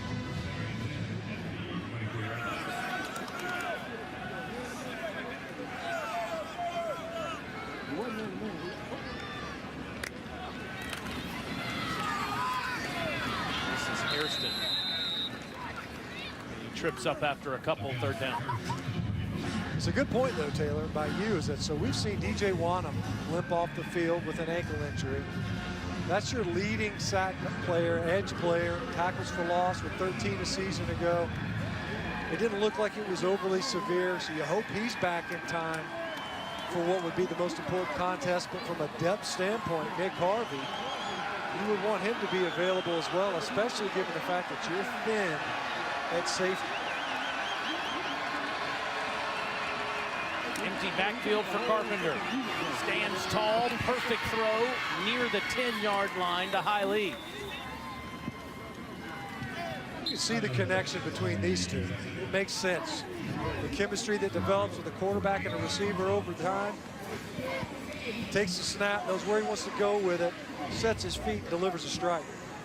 In high school, Bryce Carpenter threw the ball to Hiley for 252 receptions. I think that would develop a relationship. First and goal.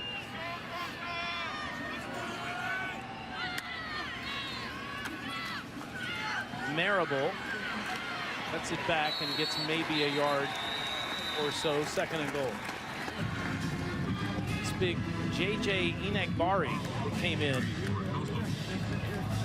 to make the tackle. Yeah, he really flashed. You know, we've heard his name a lot since he's been on campus. We've been pleased with him. Young guy. They're going to need him to play. Also seeing Ernest Jones there, Yep. who's another young guy from Waycross, Georgia.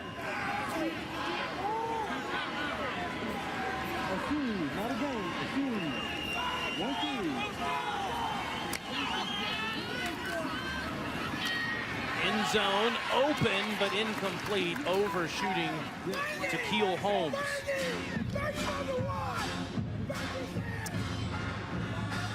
That voice you hear is the head coach of the South Carolina Gamecocks yelling words of encouragement. Is that what you would call that? Yeah, absolutely. Just trying to make sure that they maintain their edge. You don't ever stop coaching your guys. Never. Loses his edge. Knows that. This is a long season. These guys are going to have to provide depth. They're going to have to step up big. We've already seen maybe some injuries. He knows that these guys are going to have to, in some form or fashion, contribute over the course of this season. Miscommunication there, and it's 4th down. You know, the thing I'll say about Will Muschamp, Stinch, is his passion for football, his passion for what he does professionally is as high as anybody you'll meet. I mean, it's just so obvious the time you spend around it. He just loves the game and all the relationships it builds. I'm glad, yeah, that was the one thing I was going to tag if you didn't mention it, because it's true, right? There's guys out there that love the game. I'm not sure that they love the players, the relationships that come with it. And Coach Muschamp, you can tell, it's a global passion. He likes every element of it. Biscardi connects on his 3rd field goal of the day. 49-15, Gamecocks a couple minutes away from their first win. I thought last year, Stinch, that Tamu was the better fit in that offense that Matt Luke and company, Phil Longo, are running, and it seems like that's apparent today as they move the ball at will against the Red Raiders. Yeah, I couldn't agree more, man. Patterson makes his debut tonight, Stinch. Yeah, he's, you know, we saw him in his first start last year versus Arkansas. And just in the conversations, you could tell that he was what they were looking for at quarterback. Coming up in just under an hour, we continue with Eastern Illinois and Arkansas, the Chad Morris debut. Then it's the Dan Mullen debut in Gainesville against Charleston Southern at 7:30. SEC Network alternate channel has UT Martin against Mizzou. And the Blue Raiders at Vandy. To find the alternate channel in your area, go to secnetwork.com/channel. And all 4 games also streaming live on the ESPN app. Some exciting times in those programs. Some key changes, too. I mean, you think about it, Missouri, new offensive coordinator Derek Dooley, the return of Drew Lock, one of the most heralded quarterbacks that are going to be in the conference this year. Highly touted towards the next level. Slade Carroll with the carry. One thing that Coach Muschamp said today that you might see more of is guys that haven't been used as much in the past. It's one thing, this redshirt rule where you're allowed to play as many as 4 times. That can help true freshmen. He also said it can help older guys as well to use them if they need an extra year of eligibility. A situation like that, but be cautious of that as you, or at least aware of it, I guess, as the season continues. Some of these guys can play 3 or 4 times and still be redshirted. Carroll again, just short of the first down. Yeah, it was interesting because, you know, a lot of times you think the young guys, do you play them early? And that because the rule has been so relaxed this season, starting this season anyway, the Coach Muschamp spun it towards the end of the year. And it makes all the sense in the world where, you know, over the course of the season, it takes its toll on some of your players. Guys go down. Maybe they need to share reps. And if the guy they need to share reps with, you were going to redshirt, well, now you can get some play out of him and still preserve that year of eligibility late in the year. Carroll, a freshman from Lexington, South Carolina. Not far from here. He's got a first down run into Coastal Carolina territory inside the 35-yard line. Alex Spillum finally made the tackle. Nice run by Carroll. Bounces this run outside and is able to pick up big yardage. All day, South Carolina's done a good job running the football. It's intended to go inside between the tackles. Nothing there.